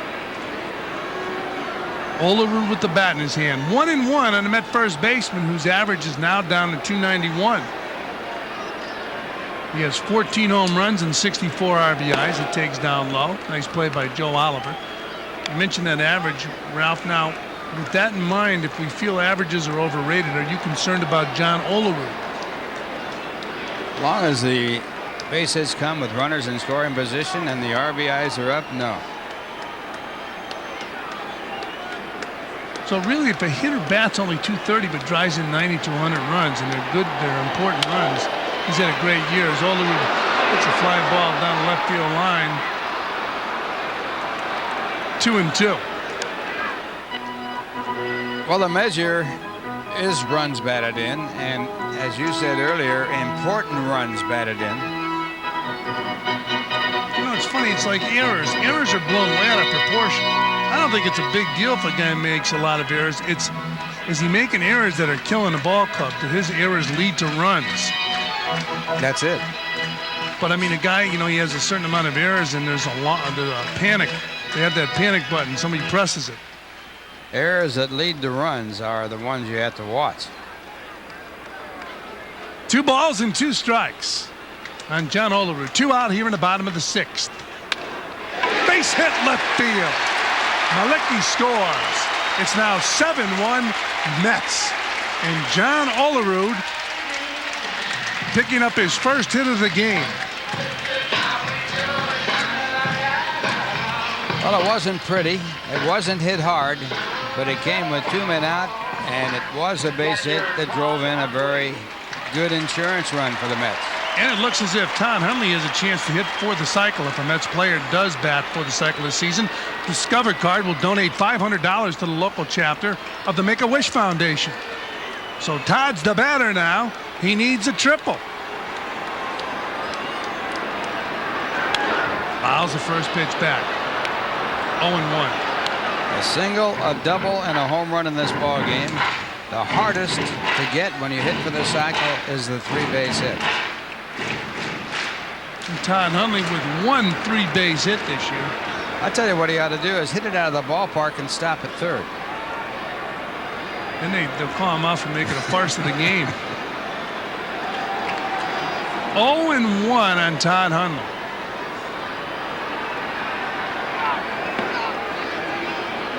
Did you ever hit for the cycle? I did it in Ebbets Field, which I don't know how I did. How'd you get the triple? That's it. 0-1 pitch. There's a long drive, deep right field. That ball is gone. Home run, Todd Hundley. Will he stop at third?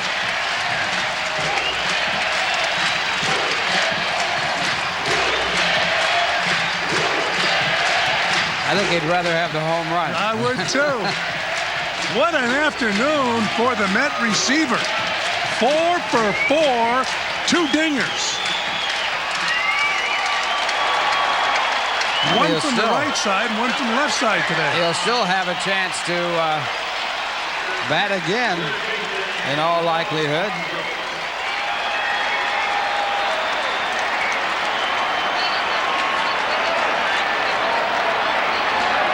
'22nd home run for Todd Hundley.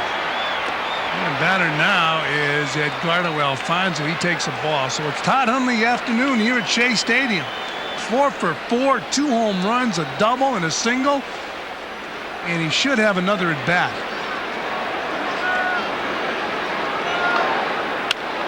Alfonso hits a high fly ball. Deion Sanders puts the glasses down, fights the sun, makes the grab. And that'll do it for the Mets. But Todd Hundley with a 3-run dinger. After 6, it's all Mets 10-1.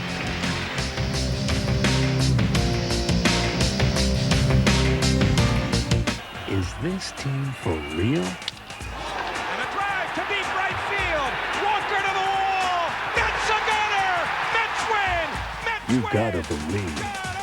Yeah, this team's for real. You're looking at Luis Lopez at third base. Alex Ochoa in right field. And if you just tuned in, it's been Todd Hundley Day here at Shea Stadium. 2 home runs, 21 and 22 on the year. He's got a double, he's got a single. He'll have one more at bat before this is over. Can he get the triple? It's been all Mets, 10-1 New York. The Braves are losing 6-3 to the Dodgers in Atlanta. San Diego with Florida. They have a delay. And sliding in now on a beautiful afternoon here at Shea Stadium, Howie Rose. All right, Fran, and for Todd Hundley, the 5th time that he's hit home runs in one game from both sides of the plate. Of course, Ray Knight was only a right-handed hitter, so he never had that opportunity. But earlier this year, May 5th in Denver, Hundley went deep against Kevin Ritz and Bobby Munoz from each side of the plate. I think Bobby Mike Munoz, excuse me. Bobby Bonilla have the record with the Mets like at 4. Well, he did until just a little while ago when Hundley did it for the 5th time. So 10-1 New York here in the 7th. Al Morris nothing out of 2, and that's on the outside corner. A ball and a strike. Bobby Valentine starting to rest some people now with a 9-run lead. So Ochoa in right field for Butch Husky, and Luis Lopez at third for Edgardo Alfonso. And that's ripped by Morris. Ochoa over to get it. Morris with a big turn on his way to second, and Hal Morris is in scoring position with nobody out. Catcher Joe Oliver. That's only the 5th hit off Mlicki. So far, Dave, Mlicki has been in complete command of all of his pitches. It'd be nice for Mlicki to go deeper into the game, get the win, boost his confidence. And help Bobby Valentine in terms of the bullpen as well, because the Mets' workload is pretty significant. I think I mentioned that Ochoa was giving Butch Husky a rest. He only is insofar as it concerns playing right field. Bernard Gilkey has come out of the ball game with Husky moving from right to left. So Bernard Gilkey will take a seat for the rest of the afternoon after going 3 for 4. Gilkey had a good day this afternoon swinging that bat. On the ground to third, Lopez holds the runner. And a high throw snagged by Olerud, 1 man away. And today's game is brought to you in part by Budweiser, Brewery Fresh Budweiser, the official beer of Major League Baseball. Bobby Valentine's a guy who also thinks about a player's state of mind, probably taking Gilkey out of the game where he has the luxury of letting him sit there and think about those 3 hits. And most players think about their 3 hits. In fact, players think about their offers and their hits. And Bobby Valentine's a big believer in how that can reinforce your confidence. Well, when we were in Detroit at the very beginning of this month, let's play the Tigers 3 games as Eric Owens steps in. He's 1 for 2, and that's a strike. The game before the Mets went to Detroit, John Olerud had a great game in Pittsburgh, but was not in the starting lineup the next day. So I asked Bobby how come, and he said, well, this was the good day, or the proper day, in his opinion, to rest Olerud. I said, okay, how come? And he said, because he had such a good day yesterday, he won't spend any time on the bench thinking that he's been benched or rested for punitive reasons. He won't think to himself, what am I doing wrong that got me on the pine for a day? It was just his opinion that that would be a good day to rest Olerud because he'd been going well.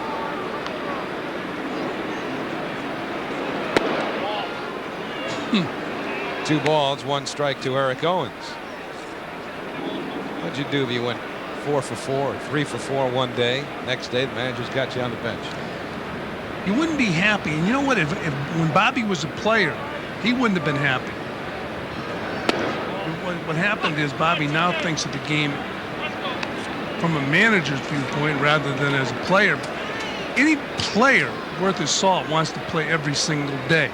And when you get 4 hits, you feel good about it. You want to be in there the next day. He's blunt. I mean, Bobby says point blank, nobody here plays every day. He was upset with Ordonez. Lopez can't come up with it. Ordonez keeps it on the infield, and they make the play anyway.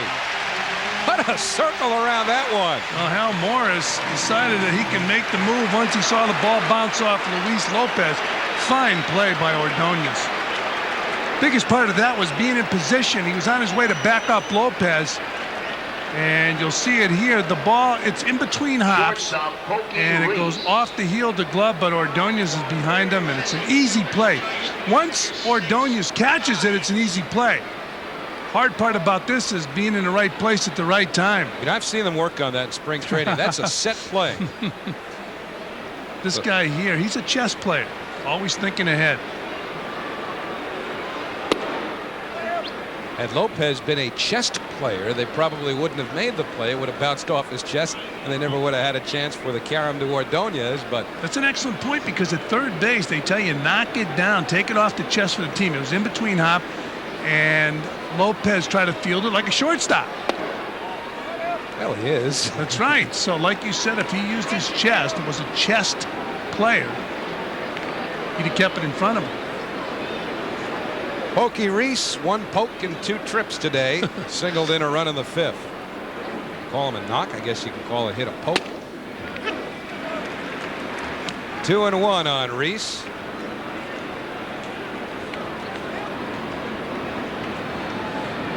Just as Pee Wee Reese is actually Harold Reese, Pokey Reese is Calvin Reese.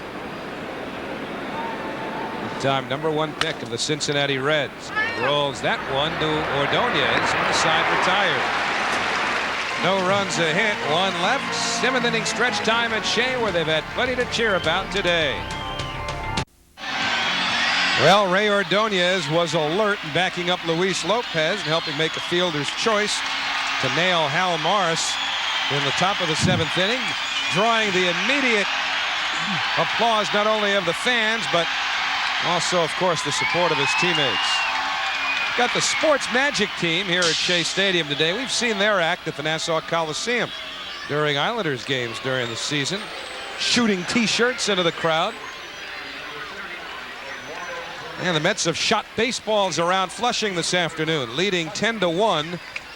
The Reds have made 1 defensive change, trailing by 9. As Butch Husky comes up for New York, Eduardo Perez now at first base for Cincinnati. Hal Morris, who had 1 for 3, gets the rest of the day off. There's Tony's kid. And Butch Husky looks at ball 1. Husky, Alexander, and Ray Ordonez for the Mets here in the 7th inning.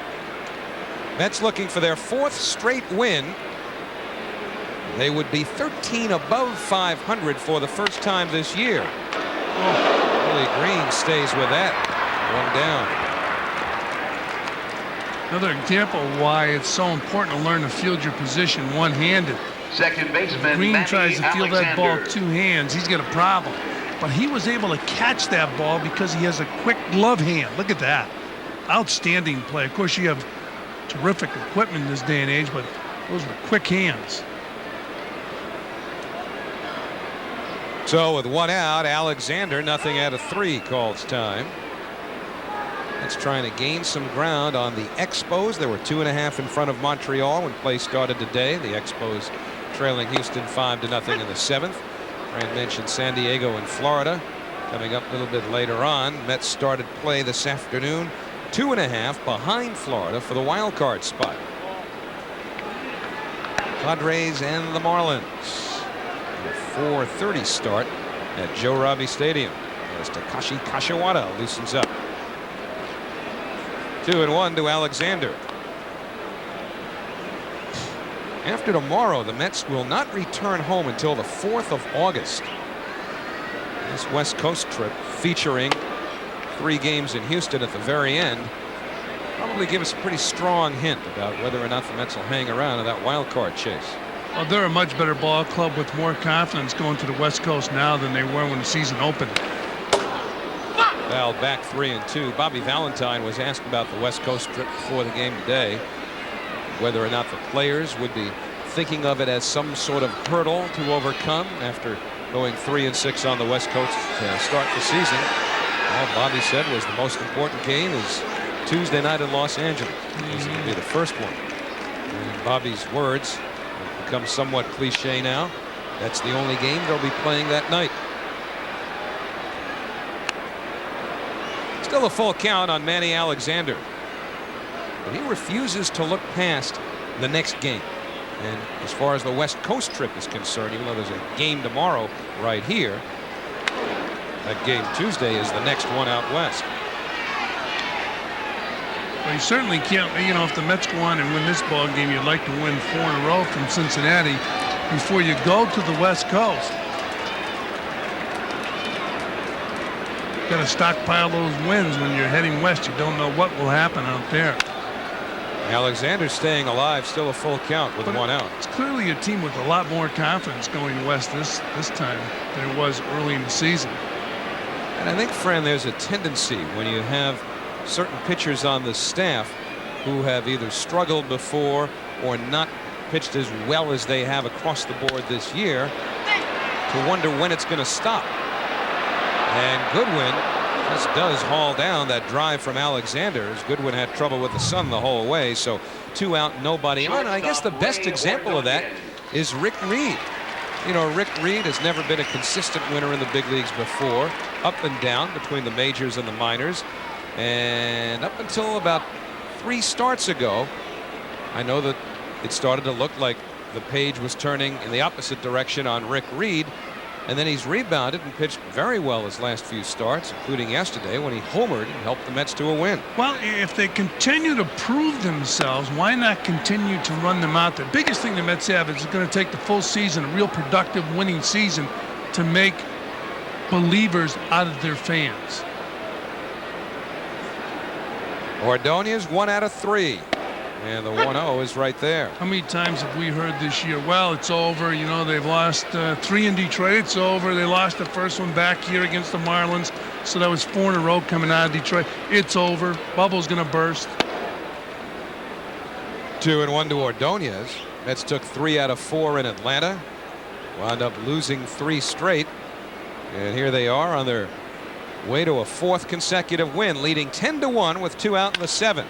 Hit hard by Ordonez, and Ray has his 2nd hit. And for the Mets, their 15th hit this afternoon.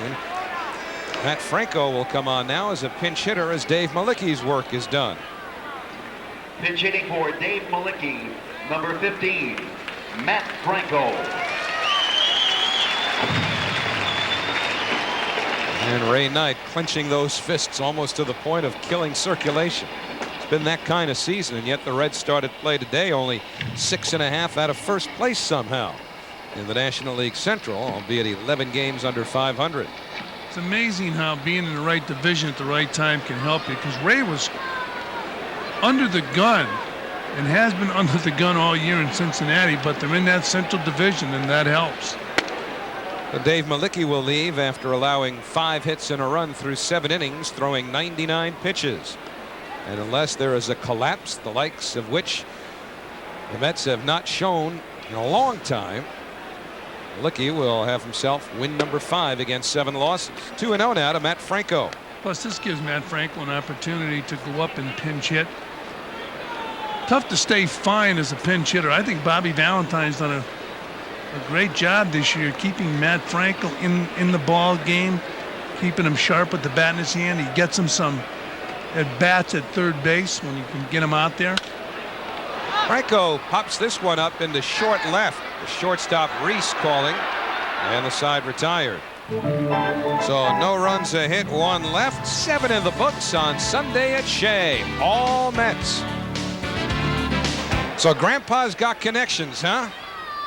That's how the little one wound up right behind the dugout this afternoon, right behind the Mets dugout where all the action's been.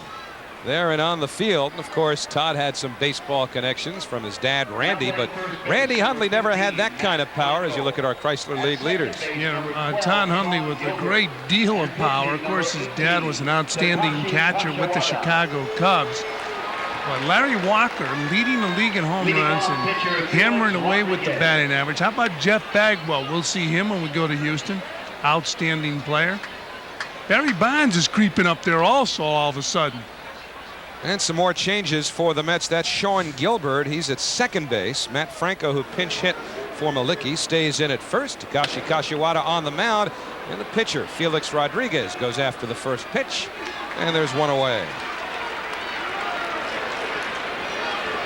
So down 9 runs. Ray Knight not even bothering to use a pinch hitter. And the greetings once again for Dion.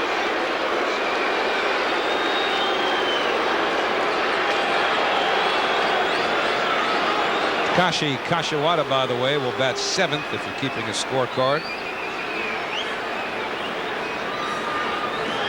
Kashiwada, the new pitcher.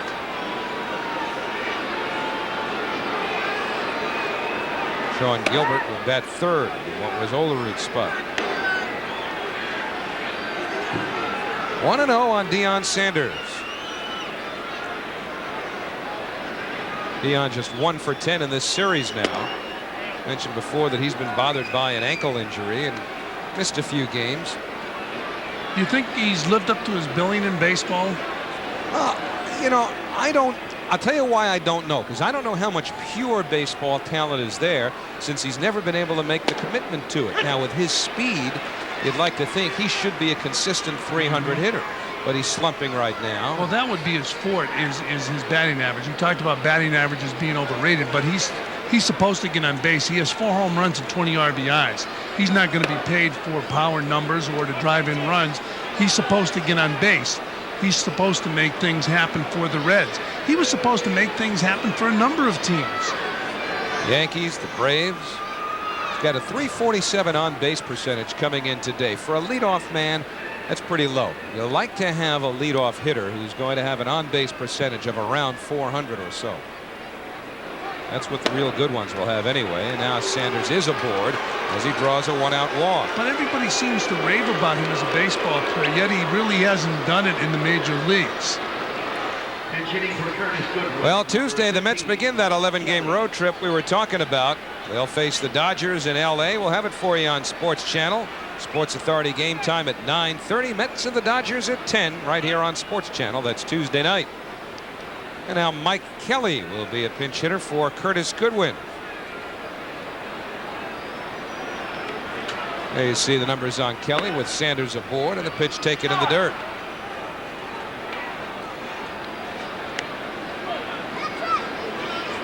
Kelly was recalled originally back in May when Reggie Sanders went on the disabled list with that sprained right ankle that continues to hobble him.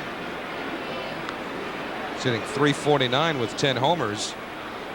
Splitting his time between Indianapolis and Chattanooga, AAA and AA. Hey, Reggie Sanders is getting ready now to begin a rehab program to get back to the Reds sometime soon. He's a guy who was a #1 draft pick a few years ago by the Atlanta Braves. He just struggled. The Braves felt he had a hole in his swing that could be capitalized upon by the opposition, and they eventually traded him away. Here's that last pitch in his wheelhouse. That could be the hole. Kelly was actually drafted by the Mets back in 1988, but he didn't sign. Instead went to Arizona State University and That led to his being selected first by the Braves, second overall in 1991. And once again, when he was drafted out of the amateur ranks, you know, the tag was can't miss 5 tools. It's amazing how inexact a science Oh. it is. I mean, look at how excited everybody was about Todd Van Poppel. What was it, 7 or 8 years ago? He's getting hammered in the minor leagues. Popped up by Kelly, short right center. Ochoa calls off Johnson. I mean, they manipulated to get Todd Van Poppel signed to keep him away from the University of Texas. Right He got fielder, a John tremendous Cusack. bonus from the Oakland A's and struggled in the big leagues when he got there. One thing to get hurt, and someone like Brian Taylor, a one-time Yankee first draft pick. Even the Mets picked kids within the last 10 years who they thought were promising pitching prospects, like David Proctor and then Kirk Presley, but they were each injured. That's one thing. But when a kid is drafted first, second, or third overall and just doesn't make it, it underscores how difficult it is to factor in whether or not a player has major league tools. The most difficult thing for a scout is to measure the intangibles. Pete Rose was loaded with the intangibles. There are some guys that have God-given talent. They have a great arm. In batting practice, they can hit the ball a mile. They run real well. They have a good throwing arm. But when you hear the bell, they struggle. Pete Rose did it with intangibles, and he had more intangibles than maybe anybody that played the game. Nowadays, most organizations, the Mets included, and the Mets were actually one of the first to do psychological testing on people before they were drafted. That's kind of difficult. I mean, talk about an inexact science. Well, that's why I was going to bring it up. That's really tough. So look at a kid like Ryan Jurancic. The Mets drafted him in the first round a couple of years ago, evidently satisfied that he was serious about playing baseball and was a legitimate prospect. And after paying him that huge signing bonus, he quits a year and a half later. Not only hit by the pitch, so now runners at first and second with 2 men away. I see where Jurancic now is going to go to Stanford and play football. He said he'll never play baseball again. Here's that last pitch where Nunnally gets hit by the pitch. It's so difficult to look. I'll tell you what's really tough about that scouting. When you scout a high school player and you got to project 3, 4, 5 years down the line how he's going to be as a player. I mean, you have certain nationalities that mature a lot quicker than other nationalities. It is a difficult thing to do. So Deion Sanders now at second, Joe Nunnally at first. You know, you have to go with bat speed on a kid. You have to go with speed of foot, strength of an arm. Not necessarily how his stats are in high school. Those can be misleading. Willie Green, 1 out of 3. You may be right. I just never noticed specifically nationalities maturing one at a higher rate than another. Check it out. Which one specifically? No, I don't want to be throwing those on. Now you're going to put me on the spot, and I'm under a lot of stress as it is. 0-1 on Willie Green. By the way, that's very inexact also. Well, yeah, I mean, there are certain, I guess a lot of the Latin American players leave home a little earlier, though. Some of those kids are signed at the age of 16. Sure. And you've got to factor in the maturing process away from home, different culture, different language, different foods. Takashi Kashiwada, look what he's had to go through this year. You know, people take for granted when you sign a Major League Baseball contract that you come here ready-made, but look at the cultural changes that he has had to deal with this year. Excellent point. I mean, he's under as much pressure off the field as he is on the field. Same goes for a lot of the Latin American players who don't speak English. 3 balls, 1 strike. Even the kids that grew up in this country and speak English, it's like going to college when you're 17 or 18 years old. There's a big adjustment. And now as these players mature, they have family responsibilities. You know, baby stays up late at night. Decides to keep everybody else up. Makes those road trips a little valuable. Guys can't wait to get on the road. Sanders on second, Nunnally on first. 2 out and a 10-1 Met lead here in the 8th inning. But that's ball 4 to Green. And now the bases are loaded, and the Reds have done that without a hit off of Kashiwada, who's walked 2 and hit 1. And Kashiwada, when he comes in a ball game like this, he's just got to get the job done. You don't want to get Bobby Valentine excited by giving up runs. Get Cory Lidle warming up in the Met bullpen.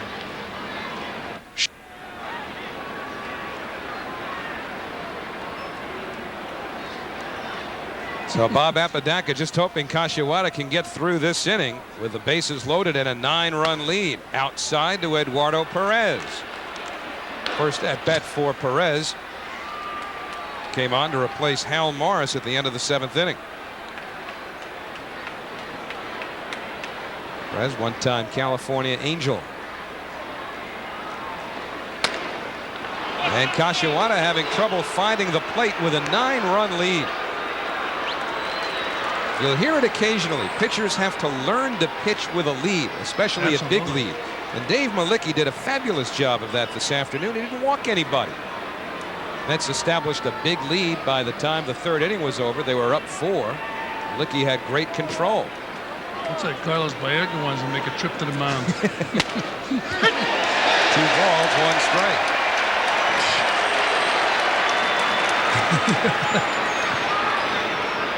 Kashiwada last pitched on Wednesday, pitched an inning against the Cubs and gave up a hit. It's not as though he hasn't been active in a week. And this will be a 2-1 to Perez. And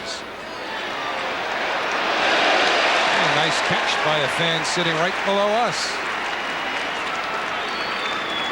Some of the best catches of the day are made in the stands. There is no fear in the stands. They barehand that line drive like it's nothing.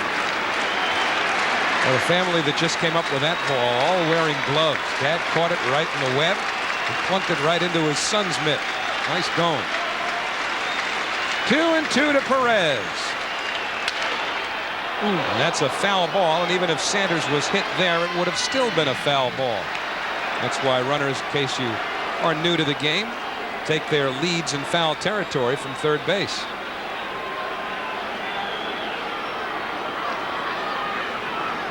Dion put the acrobatic flair to it.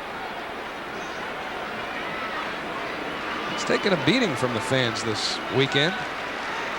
This series will spill over tomorrow for the final game. Right here, it'll be a 2-2 pitch to Perez. Got him. First strikeout of the inning for Kashiwada, who walks 2, hits another, but leaves the bases loaded. Middle of the 8th, 10-1 New York. Ordonez with a diving stop for one, and a double play. Back near the wall, and he makes the catch. And he into right field. Goodbye, Grand Salami. What a big circle around that one. Husky barrel over Manware, and he scores the run. The drive to deep right field. Walker to the wall. That's a gunner. Mets win. Mets win. Well, Fran was saying before how it looked like Carlos Baerga was ready to go out and either talk to Takashi Kashiwada or make a pitching change. Well, there's Baerga playing pitching coach. Except the real pitching coach, Bob Apodaca, would have none of it. No balls, he's telling him. Throw no more balls. And Bob Apodaca is saying it, and at the same time saying, never mind what Baerga just said.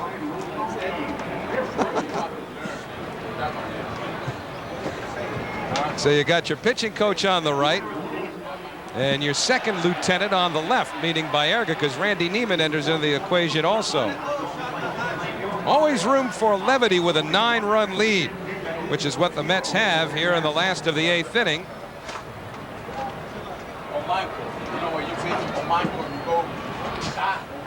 2-0 on Lance Johnson. Neither pitch from Felix Rodriguez even close. Well, now he's imitating Kashiwada.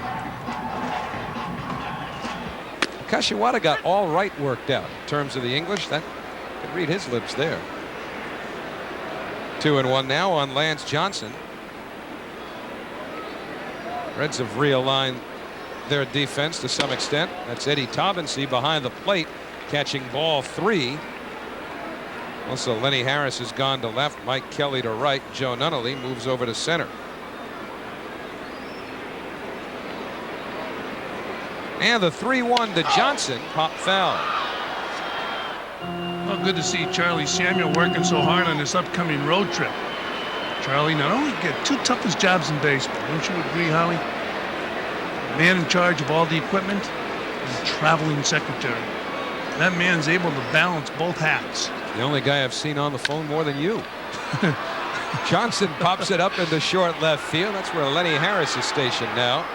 But then there's one away. I've seen you work the horde pretty good, too. Yeah, but I used to do it for a living. You're called sports phone. Today's game is brought to you in part by Budweiser, Brewery Fresh Budweiser, the official beer of Major League Baseball. And a big crowd today at Shea, enjoying what they've seen from the Mets, and many of them will spill onto the field after the game and take part in baseball's best promotion, the Dynamets Dash.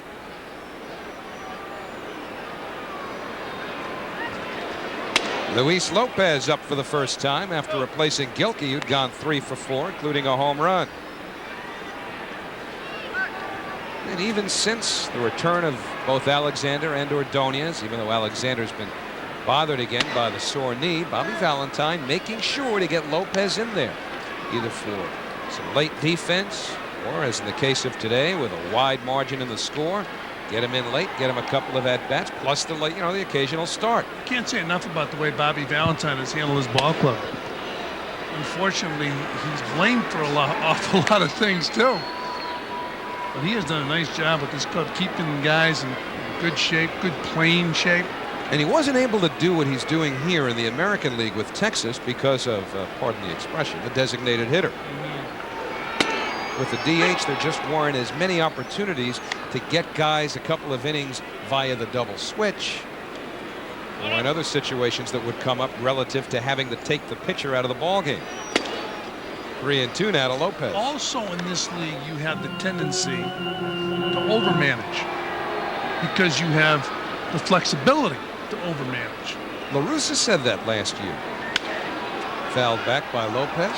And Tony La Russa would know he was in the American League with the DH, where you pretty much. Although let's keep in mind that nobody really goes to the ballpark to watch a manager manage. They come to the ballpark to watch players play. There aren't many designated hitters anybody comes to the ballpark to watch hit anymore. Fouled back by Lopez. I mean, they get a pretty good hitter out there in Seattle. Well, there are 1 or 2 overall, and you got 14 teams in the American League right now. I mean, I don't think, when you look at what the impact of the designated hitter has been across the board lately, that there are people that fans are paying to see. As Lopez goes down on strikes, 2 away. So you say get rid of it. I've said that since 1973. Nobody's listening. Second baseman, Got that right. Sean Nobody in that league anyway.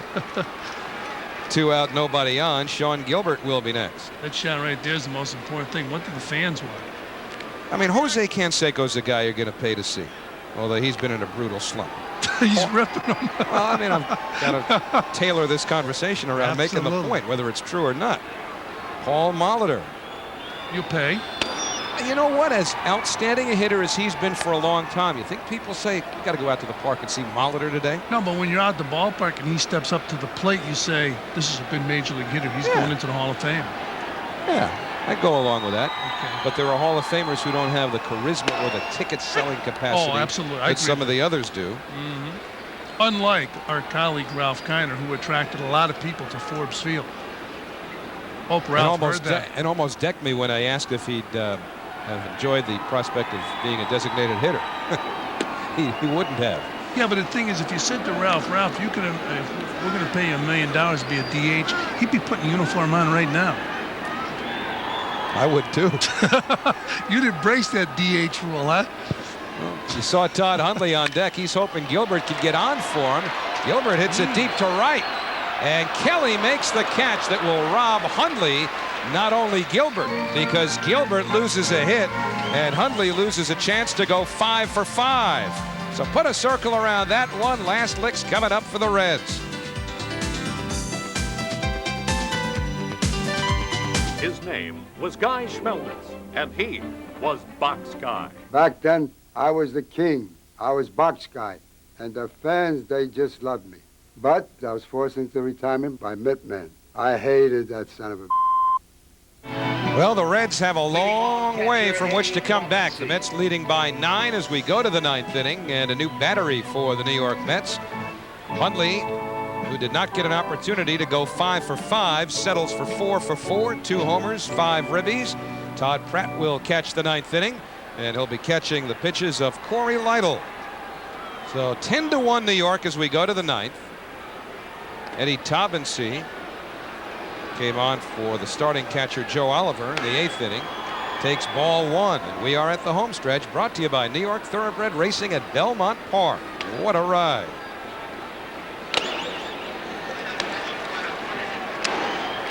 One and one on Taubensee. Taubensee with good power, and Cory Lidle has certainly proven to be resilient and capable of pitching often. 29th appearance of the year. And that off-speed pitch catches the outside corner. A ball and 2 strikes to Taubensee.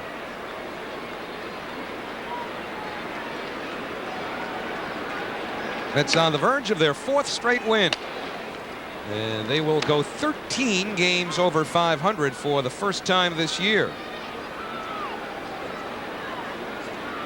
July 24th, 1991, the last time they were 13 over. But Taubensee starts the 9th with a base hit. Second baseman Eric Owens. So Taubensee aboard. Eric Owens will be next. Last year, at the end of 96 games, which is how many the Mets had played before this one, New York 46 wins and 50 losses. So they've gone from 4 under to 12 over in a year. Eric Owens, 1 out of 3, scored the only run for Cincinnati. And that's inside and high, 1-0.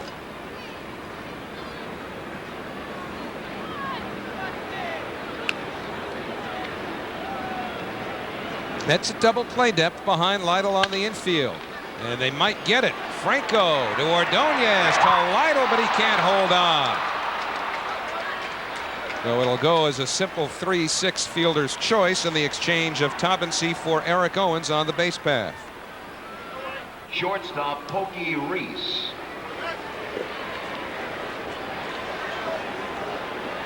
So 1 man out. Pokey Reese will be next.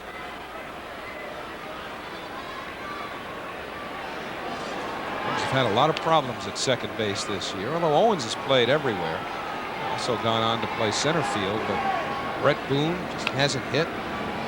Pokey Reese playing shortstop because of Barry Larkin's left calf strain. Well, Barry Larkin has really hurt the ball club as far as his injuries are concerned. Todd Pratt just hit with that pitch.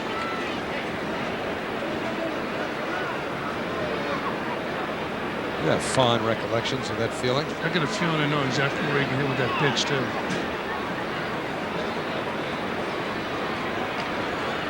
Well, Pratt just walking it off. Bobby Valentine coming out of the dugout, but it doesn't appear that it's anything that Todd Hundley hasn't seen or felt before either. Bruce Benedict's talking to Todd Hundley about it. Benedict, I'm sure, had that same feeling at one time. Yeah, it's easy to laugh when it's not you. That's right. It's funny how when it affects you, you can't laugh. I'll tell you what, Todd knows all about that just this year alone. Between mostly Toby Borland and a little bit more often Barry Manuel. Those 2 guys in particular just about killed Todd early on.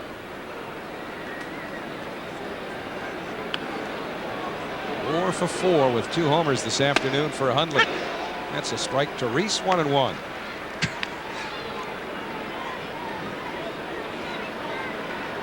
Dave Burba against Bobby Jones tomorrow afternoon. Mets will, unless the Reds come up with a miracle here, be looking to sweep the 4-game series. Lidle came inside. Reese swings through it. 1-2. They say Ray Knight will probably last the year in Cincinnati. What happens during the winter could be another story.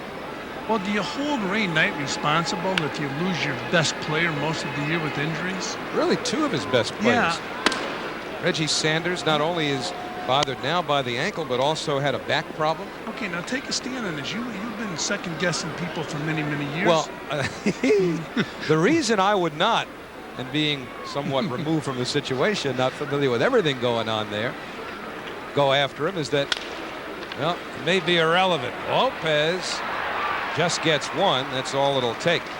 apparently Knight has really been the victim of a lot of backstabbing by Reds players. Now, in some cases, you consider the sources. And in Cincinnati this year, people around the ball club say the players have been the ones in the wrong insofar as they have been looking to blame others for their problems, not so much their injuries, but the fact they haven't played well. There's been a lot of whining and crying going on among the players in Cincinnati, and they've tried to direct it towards Ray Knight. Ultimately, it could cost him his job, but it doesn't appear to be all his fault. Do they go into his office and talk to him face to face? Sadly, a lot of it happens through those anonymous quotes, one Red said, behind the back kind of stuff to writers and broadcasters. You think sometimes that anonymous quote is for real or fictitious? What do you think? I wouldn't think that it had never, that there had never been a quote made up before, but I would think that more often than not, 95% of the time, the writers and the broadcasters are up front about their sources. That's right. The 0-2 inside, 1-2 to Brett Boone, pinch hitting here for Rodriguez. Except naming their source. You're not supposed to name your source. Or just the legitimacy of their sources. So the Mets a strike away. They lead 10-1, and the 1-2 to Boone, top foul.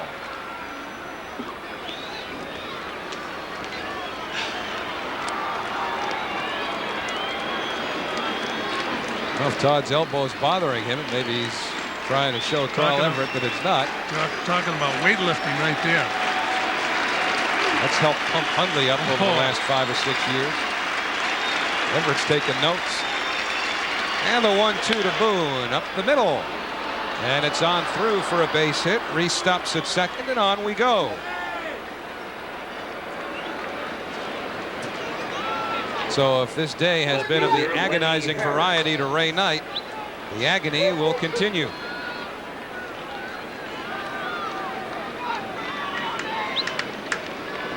Lenny Harris will be the next batter. He went in for Ray Knight as part of a series of changes late in the ball game.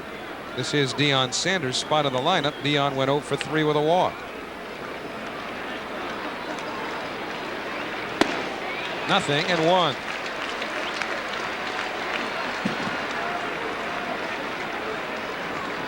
He hasn't been off. He's been the star of the show.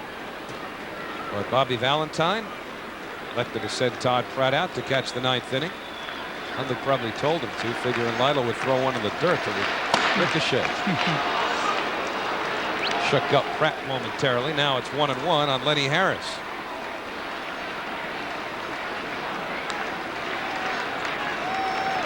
Ray Ordonez has made a couple of outstanding plays defensively. One that fooled Manny Alexander. That was a funny play.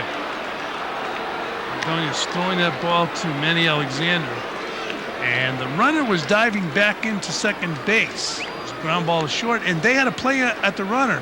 They could get that runner going into second, but Alexander he thought we had a double play. He tagged second and threw to first. He said, we got a double play. 3-1 to Harris. But they didn't. They didn't have a double play because there was no runner on first base. No force. Alexander didn't even attempt or think about slapping a tag on Willie Green, the runner. So Lidle now has allowed 2 hits, and he's behind Harris 3-1 with 2 out in the ninth. 10-1 New York. And the fastball missed. The Reds, for the second straight inning, have the bases loaded. First walk that Lidle's issued. Kelly. And Mike Kelly will get a chance to hit with the bases loaded.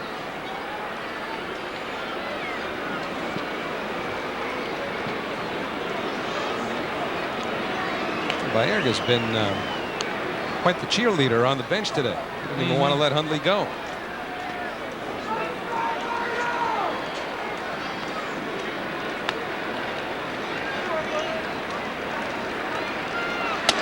Fastball up and in to Kelly.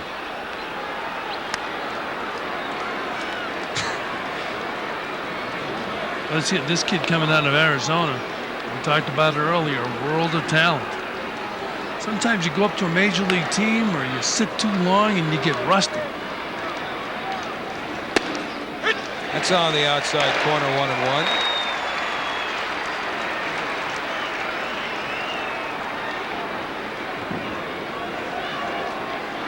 Dave Mlicki gave Bobby Valentine and Bob Apodaca 7 outstanding innings. Kashiwada in the 8th, and Lidle here in the 9th of struggle. 1-1 to Mike Kelly with 2 out and the bases loaded. And now Lidle a strike away. So those remaining among the 36,259 come to their feet in anticipation of the New York Mets' 55th win of the year.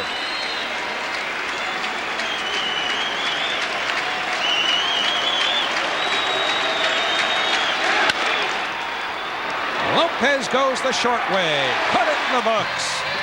For the first time this year, the Mets are 13 games over the 500 mark. Ray Knight's Reds have lost the first 3 of this 4-game series, which will conclude tomorrow afternoon. But all smiles coming from that dugout. And of course, it was Todd Hundley Day here at Shea Stadium. The Mets getting 4 hits from Todd Hundley. 2 of those hits, home runs, home run number 21, number 22. Hundley hammering the baseball. Let's not forget Bernard Gilkey also had a big day with the bat. Probably as important or more important than Todd Hundley, because it looks like Bernard Gilkey is starting to move in a positive direction with his bat. Big home run yesterday for Gilkey. Another home run today. Part of a 3-for-4 afternoon for Bernard. Here's Brian Bohannon, who figures to be the Mets starting pitcher on Wednesday against the Dodgers. Technically, that slot's still undecided because he'll have to be added to the roster. But here at Shea, the handshakes and the smiles dominate as the Mets defeat the Cincinnati Reds 10-1. Lots of post-game coverage coming up from Shea Stadium. We'll have it for you right after these messages. 10-1 New York, 13 games over the 500 mark are the New York Mets. 1 more here at home, and then they go to the West Coast. And it will be interesting, Fran, to see how the Mets respond on that big 11-game trip, which also includes a stop in Houston before they get back. Historically, it hasn't been friendly to them, but this seems to be a different Mets team. Absolutely, Howie. I feel they'll have a lot more confidence going out to the West Coast. They feel like they can win. Going out to the West Coast early in the year, they were unproven, and they had nothing to help them with their confidence, but they've been winning some ball games, and as you mentioned, 13 games over 500. And I can recall vividly, it was only a few months ago when they reached 500, and you said, wow. Well, now it's 13 games better than wow as far as the Mets are concerned. And, you know, obviously all of the attention today is going to be focused on Todd Hundley for the big game, and Bernard Gilkey had a big game. Don't forget about the fact that the Mets gave Dave Mlicki a big lead, and he didn't labor with it. He went out and threw strikes. He's going to be a big key with this organization, because everybody said they have to go out and do this and do that. Well, Dave Mlicki is in-house. They have him. If they can get him to consistently throw that curveball and fastball over the plate, he can be a big winner, because he has real good major league stuff. His biggest problem is getting that curveball over the plate. And more specifically, think about it just here over the last 10 years or so. I mean, Ron Darling used to be the best example of a pitcher who could be given a big lead and then he'd still nibble and become deliberate, but not Mlicki today. No, Mlicki had good stuff, and as we were saying, he'd get the curveball over. He could throw the curveball over starting to hit her off, or when he was behind, and he's a different pitcher when he's getting the curveball over. The key is to do it consistently, because he has stuff that could win 20 ball games. Mets made his life very easy, giving him 3 runs in the first inning. They added another 1 in the third. They were off to the races. The Mets 10-1 winners today over the Cincinnati Reds here at Shea Stadium. They've now taken the first 3 games of this 4-game series. Well, we hope to visit with Todd Hundley in the next couple of moments, if Baerga would ever let go. Well, they're just lining up for our post-game award, so let's start off with the Nissan Star of the Game. That's basically a no-brainer. Todd Hundley goes 4 for 4. Home runs from both sides of the plate. The 5th time he's done it as a Met, breaking Bobby Bonilla's team record.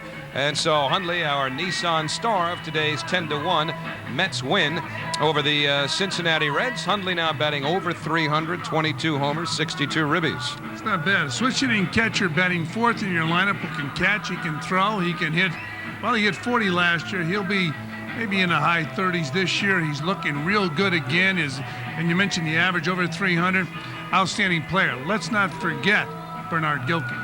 Gilkey with 3 hits, including a home run, had the big hit yesterday, the game-winning home run. in the 8th inning. So maybe Bernard Gilkey is finally starting to come around. Hundley has his average now at 301.